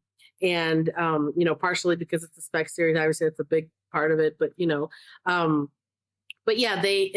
they have Kyle Kirkwood, who's one of the IndyCar drivers this season. He's a race winner this season at Long Beach, and he's only in his second year, I think, of IndyCar. He's talked many times about how he wouldn't be racing at all if he was on some kind of scholarship program where it was like you did have to keep like winning, and you had to do really well and whatever to keep, to stay on it. But he was like, I wouldn't have been racing if not for that. And we don't have enough of, I feel like in the European system, there's not as much, there's not as much of that. And so you definitely I feel like they're trying to work on it a bit. When young drivers get into any of the various academies, are their racing careers not paid for by those academies? They partially are. Like but they all still, they still need sponsors. They still need, like, as an example, even like at the very low end, which sadly this is still the low end, maybe not in the future, but like F1 Academy, the brand new all women series, right? That's like under the auspices of Formula One. they the way that worked was to get a seat, they basically matched like your seat cost. I forget, it was like 300,000 maybe. I'm kind of making this up, I don't remember the exact amount.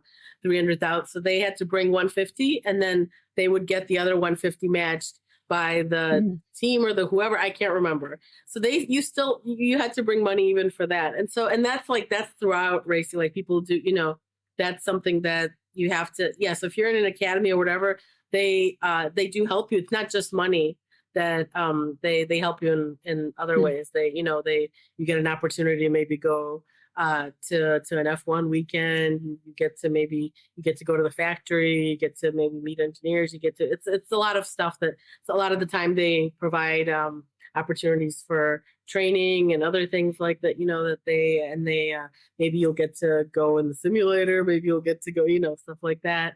Although probably not even the simulator, honestly. But yeah, they provide you kind of like, it's like they're guiding you, they're kind of like they're trying to help you in your career.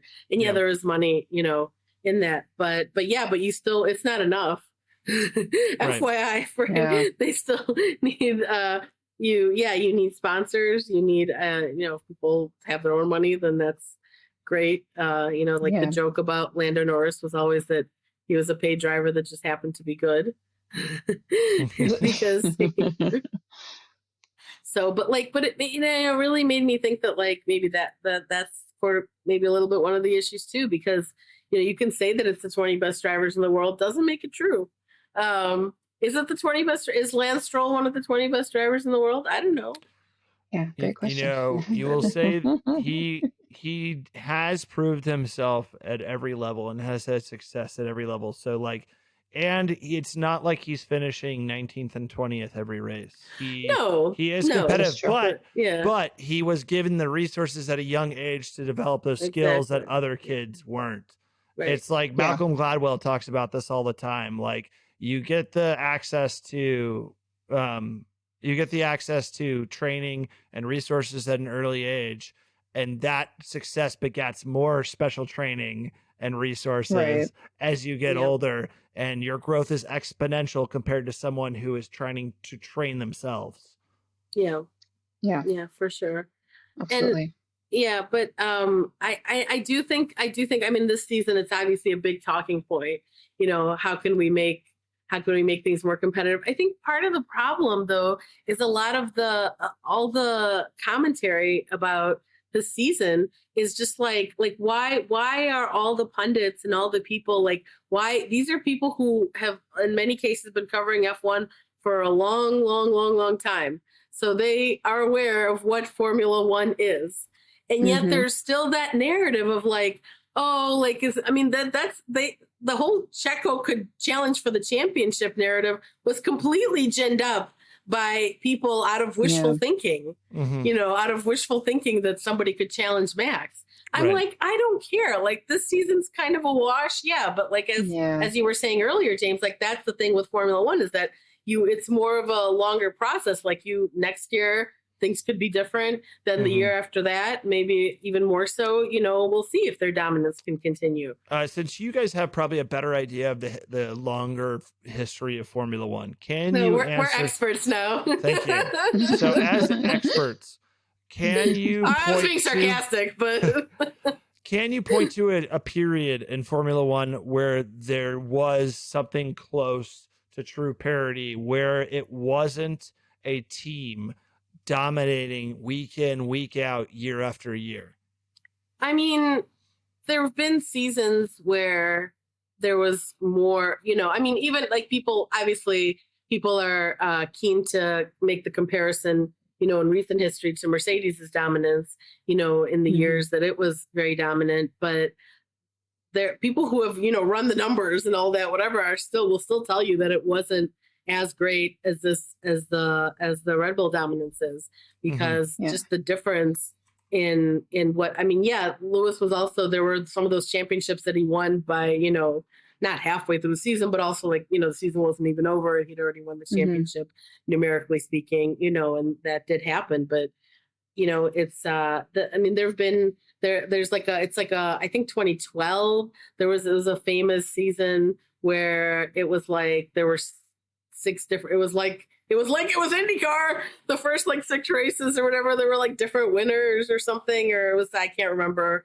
all the details, but like that was, there have been seasons where it was close as far as the, I mean, probably quite a few where it was at least, and of course they used to have, back in the day, they used to have, not even that far back into, they used to have also shorter seasons.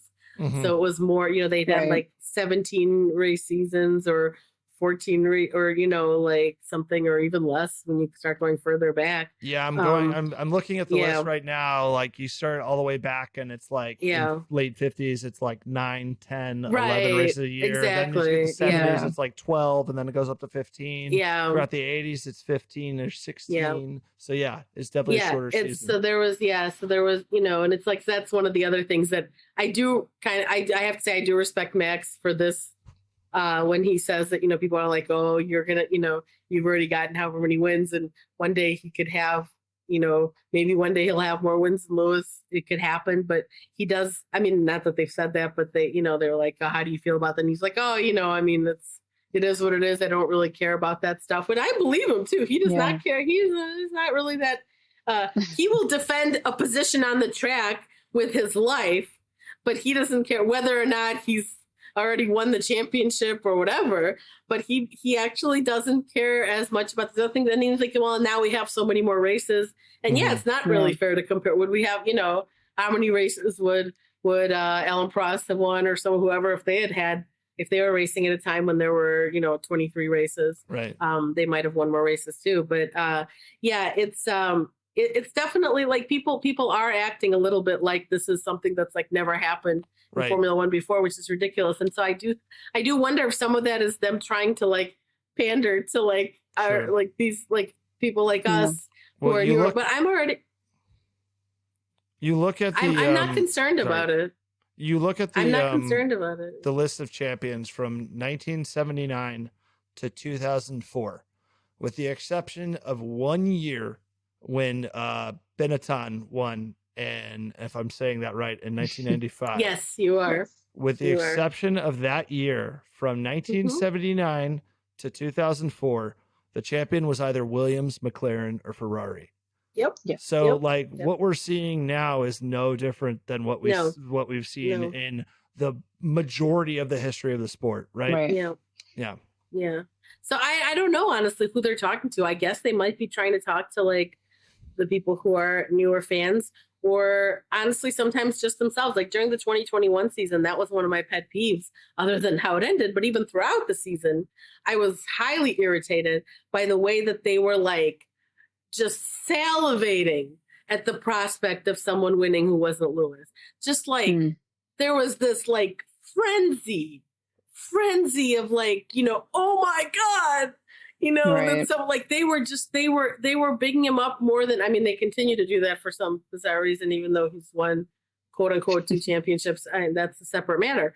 But they, during that season, I mean, it was like, and like, I get it. Like if you've been covering the sport for 15 years and half of that time, this one guy has been winning everything, you probably are bored and you want someone else. Like I'm sort of, I can kind of understand. I mean, I wouldn't, but but that's just me as a Lewis fan, I guess, or whatever.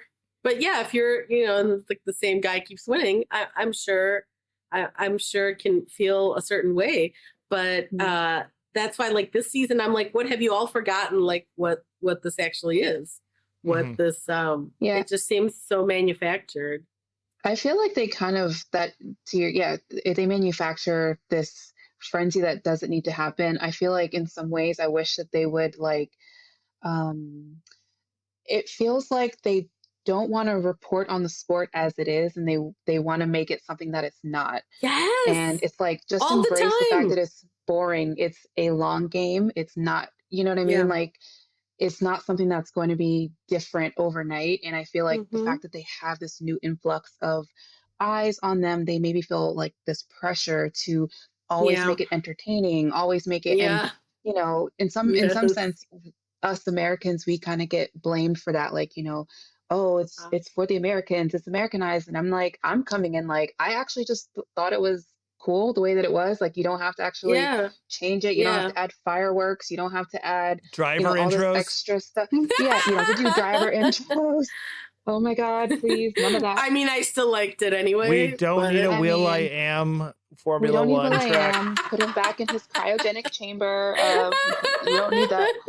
But it's this, like, would we as the audience feel that it's as boring as it is if they weren't on TV every week telling us, like, that it's boring? Right. You know what I mean? Like, do people who watch golf have the same complaint? Golf is not the most exciting thing in the world to watch, but, like, are there commentators saying, like, how boring and how they should, like, spice it up, like, every week? Like, I don't know. Yeah, I genuinely, I mean, baseball, very not exciting to watch on TV. Much better if you're there. And I'm sure the same is true then if you're at one of these races this season, let's say, when Max is going to win. I bet it's still much more fun if you're there, same type of situation.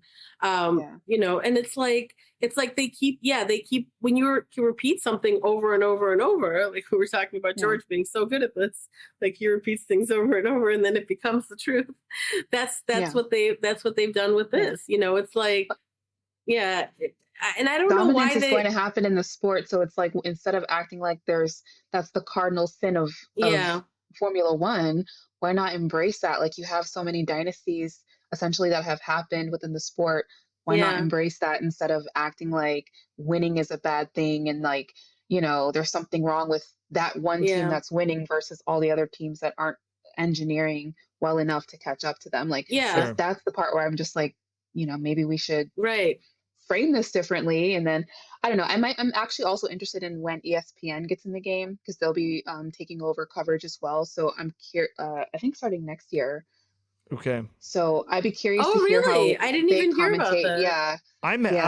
I'm very pessimistic about that, because I think Sky Sports does a great job for the most part. I like their coverage. I mean, I don't know anything different, but, like, I love Martin Brundle's grid walks. I like Martin too.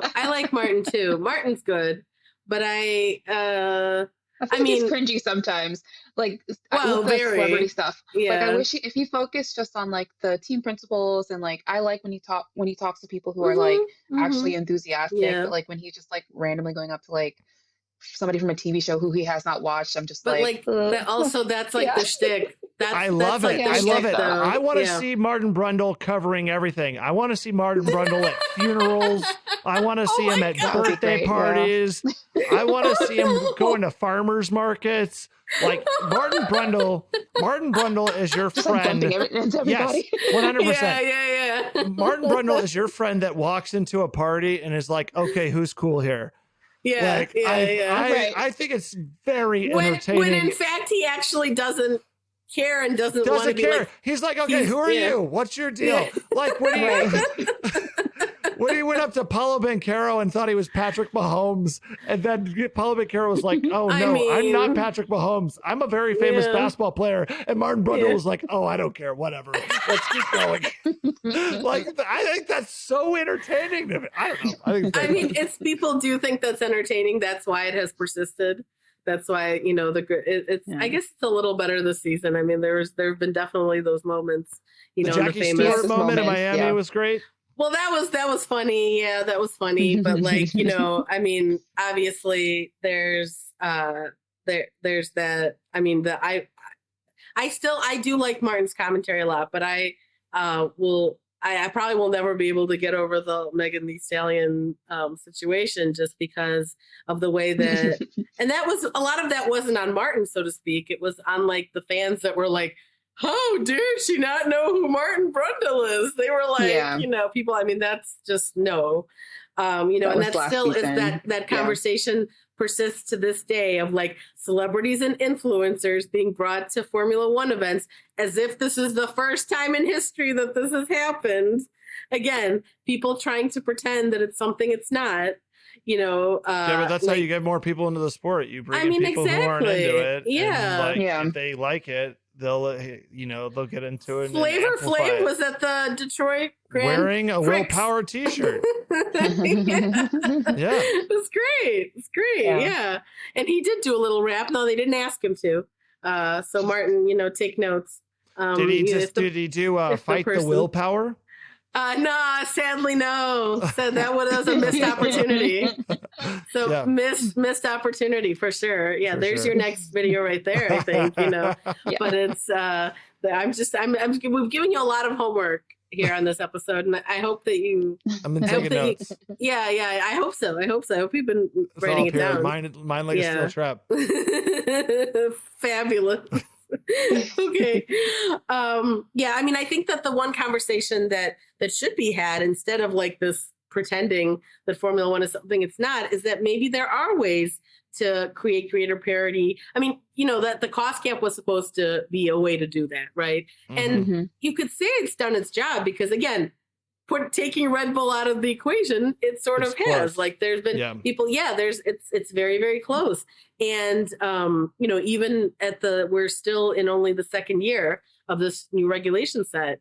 And then everyone's already very close again, except for Red Bull.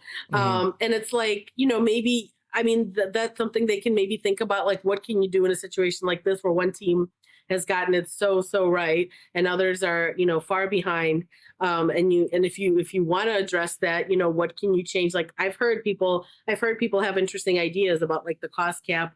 Like, what if you kept it? There should still be a cost cap, but what if you had some kind of provisions for, like, in a season like this where, one team is so far ahead? What if there was some kind of like a sliding thing? Like, what if the cost cap wasn't year to year? What if it was for, like, over this many years, you can use this much money, and then a team could decide, well, okay, we really want to try to close the gap, and we're going to use more money this year and this year, and then, another year, or something else. Of course, there's those people, of course. There are the people that say, like, oh, get rid of when something like this happens, get rid of the cost cap. Just let them do whatever. Yeah. Let them, or no regulations. They can, any kind of car. Yeah. I feel like making like flexible rules like that can be a slippery slope, but I get what you're saying. Like, I would love to see parity in the sport, but there never has been. So that's the thing. Yeah. Again, I hate to quote Fernando. I really don't like to do it, but he was kind of like, it was something he said after one of the races. I can't remember which. He was like, because they're constantly getting those kinds of questions for sure. And he was like, this is Formula One. Like, we've actually never had. Yeah. He would know. He's been there the longest. Speaking of Fernando, can I ask y'all a question about the Spanish Grand Prix? Yeah. In Barcelona, in the Circuit de Barcelona, Catalunya. Catalunya, that's fun to say. It is. So, this was a multi-stop race compared to a lot of other races, which are one-stop races. Yeah. Mandatory one-stop races. And that is due to my understanding of what I've read, the tire degradation that comes from the track being a high-speed track, and also the abrasive surface of the track. Yeah. I personally loved watching a race that involved 2 or 3 stops per team. Yeah. I feel like way more race strategy was incorporated, as opposed to just the car that had the best qualifying time, had the best grid position up top, right? And the race is sort of set. Yeah. I wish there were more races in the season like this. Absolutely. Yeah. It's that Pirelli everlasting tire, like that. Right. They, like, you know what I mean? Like, where they made it too good. 47 laps on. Yeah. we need to make those tires last. Unless you're Ferrari. So from y'all's experience watching the sport and your expertise, are there other tracks like the one in Barcelona? Are there other races that are multi-stop races like the Spanish Grand Prix? Yeah. I mean, I just can't remember now which ones they are, but there are definitely circuits where there's more degradation than others. In the past, have the tires been less durable that have caused there to be more multi-stop races? Oh, the history of tires is a whole other thing, James. It's a wild tale. I mean, there used to be more than one tire manufacturer in Formula One back in the day, for example. So there are some people that feel like that would make things more interesting. We should have, but they can't force a tire manufacturer to get involved, other than for like Pirelli's contract goes, I think, through the end of next season. But then I haven't heard anything about any other manufacturers expressing interest. In other tire manufacturers expressing interest. I think it'll probably still be Pirelli. I can't. It's making me sad now that I can't remember which. I mean, I remember Qatar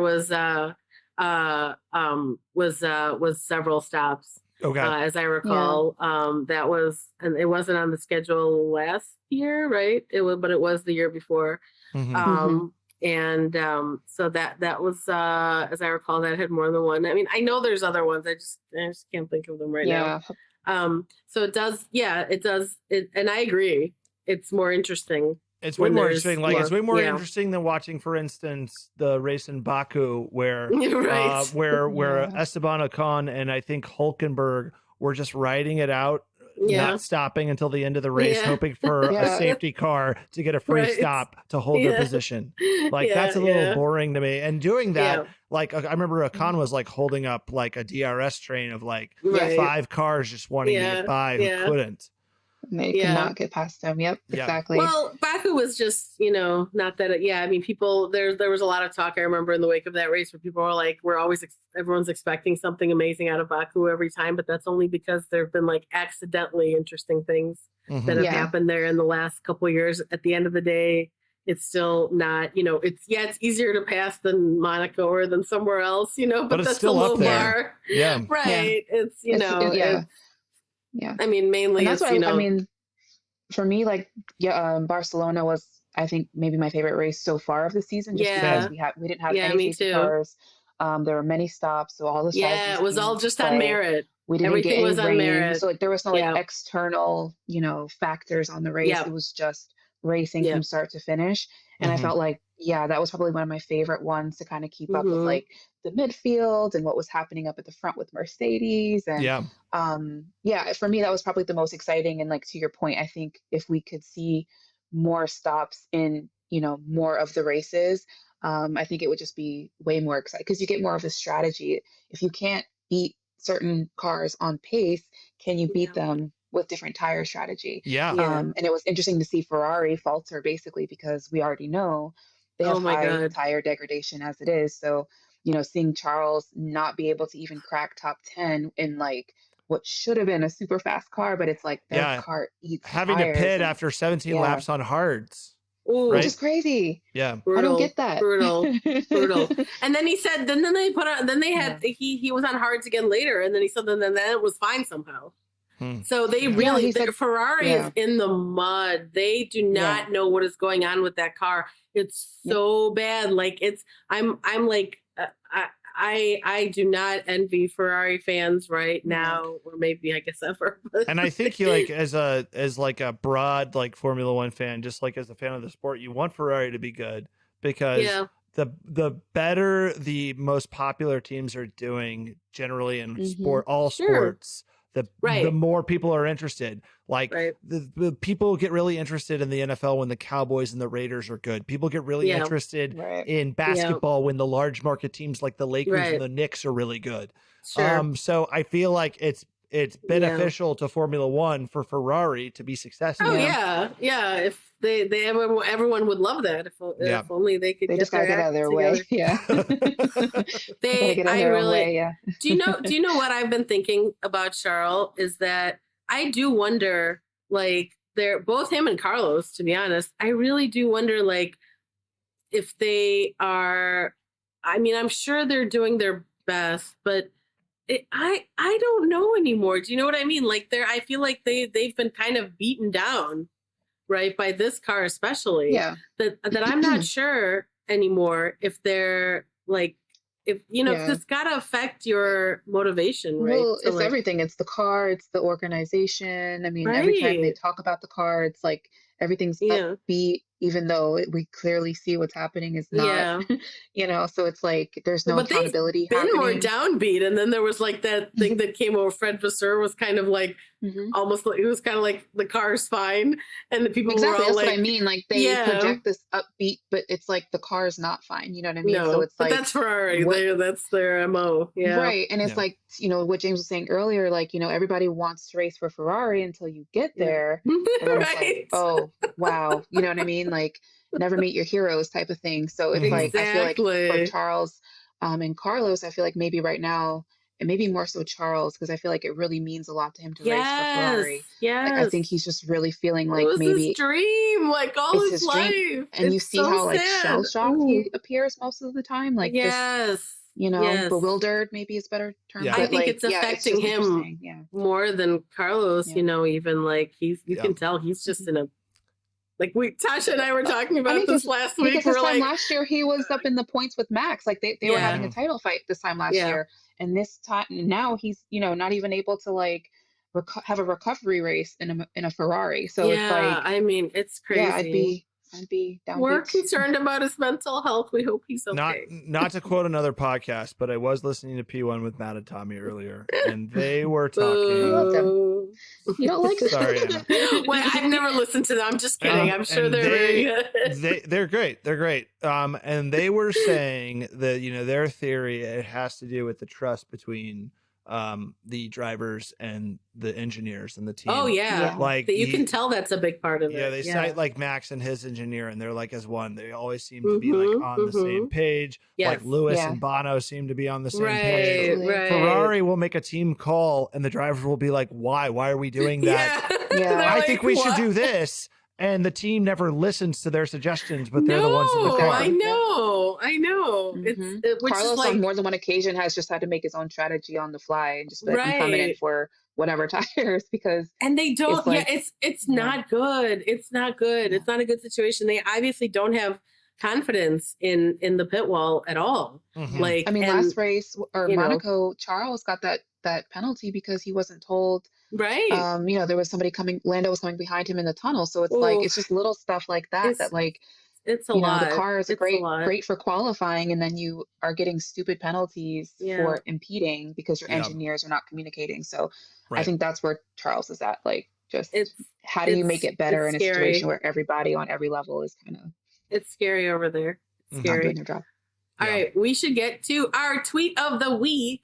Okay. And then we'll wrap up. Okay, so I think this is a pretty good one. This is a returning winner that we've had multiple times, but this is the winning tweet this week comes from our loyal listener. I know for a fact he's a very loyal listener, Hector Rodriguez. He's Rocket Cheddar on Twitter, which is a cool name. And he tweeted in response to like I'll often during qualifying I'll often like post like who's out in Q1, Q2, Q3. So as probably people remember, George Russell was out in Q3. Oh my God, it was I feel like it was a big deal was made out of that, which I guess fair. But so I posted that who was out, and then I had that gif of George when he had that mishap at in Bahrain when he sat in for Lewis when Lewis had COVID. The famous James. You may not have seen that, but yeah, he was set to win the race, and they screwed something up with the tires. I already can't remember, and like he was this gonna. Is when George won. Was at Williams. Right, and he sat in at Mercedes for yeah. Oh well, they did cover it on Drive to Survive. Yeah, that's right. They covered it. Yeah. And he was racing a really good race, and then there was like I believe a mechanical he was gonna win. That's right. Yeah. Like he was gonna win probably. And so that was one of the that was one of his like famous George Russell moments. And but then he's like the gif is like of him like he sat down out there like on the he just looked like defeated like in the worst way. He like laid down, and so so I posted that gif with the fact that he was out in Q3 along with the other drivers, and Hector said more time to work on that PowerPoint for why Lewis should let him by this time. Which he said now that he was out in Q3 he had time to work on which I don't know about you, but I was totally during the race I thought that was going to happen again when George was behind Lewis. And he was was very creative You guys talked about this Oh last my episode, God, but he gets yeah. No, very we creative did. with the Ad reasons nauseam, why yes, he we should did. swap spots. Yeah. He's a creative boy. He's like, in He's- my defense, I actually got to the paddock first today. Right. So I kind of had He's like, dibs. face. Yeah. I got here a full 15 minutes before Lewis. I had time to go to get an espresso and Have a little a little tea, croissant. yeah. Yeah. No, And I don't know. I don't think George eats very much of anything like that because he's he's Take a being little able to nibble. talk. I feel like Yeah. he'd call it a nosh. Yeah, like just Yeah. What would be the Britishism for that? I don't know, because no one could possibly be more British than George Russell. Like, that is just not possible. The Like, Tottenham Hotspur striker Harry Kane is more British than George Russell. But Okay, other than okay. that, Oh, yeah, wow. George is up there. George I mean, is pretty that wow, that's that's a must high be bar. Yeah. that must be an amazing. Is he just constantly wrapped in the British flag? I can't imagine anyone being He's just more. very British. If you just look, if you Okay. Google Harry Kane, you'll see what I'm talking Okay. about. Yeah. Okay. All right. Yeah. Yeah. I often do feel like out of the, like, being an F1 fan, with all the European fans, of course, especially, and even not just European fans, because obviously Premier League and whatever stuff is huge in the US now too, that there's people are often talking about soccer too. And I'm just like, oh, I don't know anything about that. So it's like, and so many people are fans of both, of course, Right. because, Yeah. Formula One's an international, and so soccer is huge everywhere. Not just Absolutely. so I'm always like, You just know, though, if George Russell had been a officer in the Revolutionary War, a redcoat, a British officer, Absolutely. he would have shown absolutely no mercy. Like No. in that Mel No. Gibson movie, The Patriot, which I know, like, Right. we don't watch Mel Okay. Gibson anymore because of various yeah. reasons. But like, Yeah, of course. he would have been that mean general that like kills the Yes. son. Yeah. That would have been George Russell, 100%. and he wouldn't have felt Yeah. bad for a second. No remorse. No. Yeah. No. He did what No, had to be 'cause- done. Yeah. He's here to win. I don't know if you've heard. He did it for crown and country. Yes. I don't know if you've heard, but he's here to win. He's not here to move aside Absolutely. for anyone, whether they're Max Verstappen or the, upstart American colony, whatever the case may be. I can just see him, stabbing someone with those muskets or whatever they had. Little bayonet. Yeah. Yeah, that's it. The bayonet. Little bayonet to the heart. Yeah. I mean, who can't say He's that? like, he's talking to like General Cornwallis, being like, actually, I think I should get to go to the battle first. Yes. Right. I just Yes. I should Yeah. actually swap positions with the other general. Yeah. He's not killing enough people. I can do better. Right. Okay, so we shall, on that note, we'll wrap up, and I will remind you guys, since I didn't at the top of the show like I usually do to annoy you right at the beginning, please remember to subscribe. If you're watching this on YouTube, subscribe to our channel, comment, like the video, etc., all that good stuff. And on podcasting platforms, please do subscribe to us there too if you're not already. Rate and review us. I'm trying to. I've set us a goal of getting to 100 ratings on Spotify. It's a modest goal, but I don't remember how many we have. But please rate us if you're listening on Spotify and on Apple Podcasts as well. On Apple Podcasts, I would say it's even a more modest goal of maybe like 50. So. Please help us hit those numbers. I just followed and rated. I mean, I listened to your podcast, but I just followed and rated you 5 stars. Yay! So it's very easy to do. I just did it. It took me 5 seconds. There you go. On Spotify, you want to be like James, Be like James. So Yeah. be like James. And an Apple Podcast too. I will mention, if you can, take a little bit of extra time and write us a review that is ideally a 5-star review, because on the Apple Podcast you can just review, you can just rate, but you can also write a review. And we have a mean 1-star one from some hater who probably doesn't like some of the stuff we talk about Their or hate makes you something. stronger. Yeah, well, I don't know about that, but you should write us some nice reviews to counterbalance that one, is all I'm saying. And of course, remember to follow us on all the socials. We are at racing_incident on both Twitter and Instagram. You can go to our website, racingincident.com, to see all the show notes and everything from each show there as well. And you should also send us an email if you'd like. If you have any comments, questions, suggestions, anything, we are at no, we're not at anything for that. It's racingincidentpod, pod, at gmail.com. So if you have questions or comments, you want to give James more homework, send us an email. We can pass it along, Anna, before we go, I just got to say, I absolutely love your accent. I could you have like a Chicago accent. That's strong Northwest, yeah. It's very strong. And I feel like I could listen to you read like names out of a phone book. It's just like, wow, it's just really? so endearing. Like when I hear you like linking things out, the accent and the make sure to subscribe to the podcast. Oh my God. just it just makes me love you that much more. Oh. I don't know what to say. I'm both flattered and flattered. A little pissed Don't tell off. me you're flattered. She's like pissed.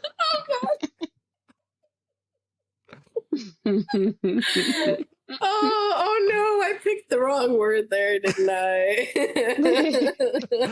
I'm flattered, but also my confidence is a little shattered. I'm gonna you know what I'm gonna do? I'm gonna drive out to Palatine, and I'm gonna get on. How do you even know about that? I'm gonna find myself a lake or a pond in Palatine and get on one of those paddle boats, and I'm just gonna have a think. Just gonna have a think. Oh my God. Is that really what it sounds like, Tasha? Is it No, that's like a much exaggerated. Yeah, yes. Very exaggerated. I don't sound like the super fans, like from right? Do you know who I'm talking about? Those guys that were the Bears. The Bears. That's a whole other level. That's a whole other level for sure. And I've heard you do run into people like that in the Chicago area. And for me, that's always like, I love that too. So I guess I can kind of see where you're coming from. Hey, welcome to Chicago Formula One Talk. Today we're talking about Max. Today we're talking about Max Verstappen. Max Verstappen under Red Bull. Under Red Bull going up against the Mercedes and the Ferrari and the Aston Martin. I can't. Don't forget the McLaren. Let me tell you something. These cars are fast. You see how fast these cars are? Oh, yeah, they're going fast. Oh, yeah. Oh, my God. Driving far, driving fast. Cars going left, cars going right. Oh, my God. Oh, my God. I can't. I think that's... I have to do the podcast that way from now on, I think. Yeah. I think we may have to make that some kind of a segment. I feel like, I could do it. I could do it. Apparently, I already sound that way to some of you. So I'll just take it to another level. Oh my God. Okay. Whew. All right. Thank you, everyone, for listening. If you've gotten this far, and I hope you did, because that was an experience. James, thank you so much for joining us. Thanks for having me. This was a blast. Yeah, no, we'll have to do it again for sure. I'm sure that you have many other impressions that you can. I'll get to work. You can workshop here on the or just be Chicago guy. That's fine. We can stick with that. I know. I said Chicago, and it's Chicago guy. Yeah. Oh my God. All right. And that's it from us this week, everyone. We will talk to you again next week. Bye. Bye.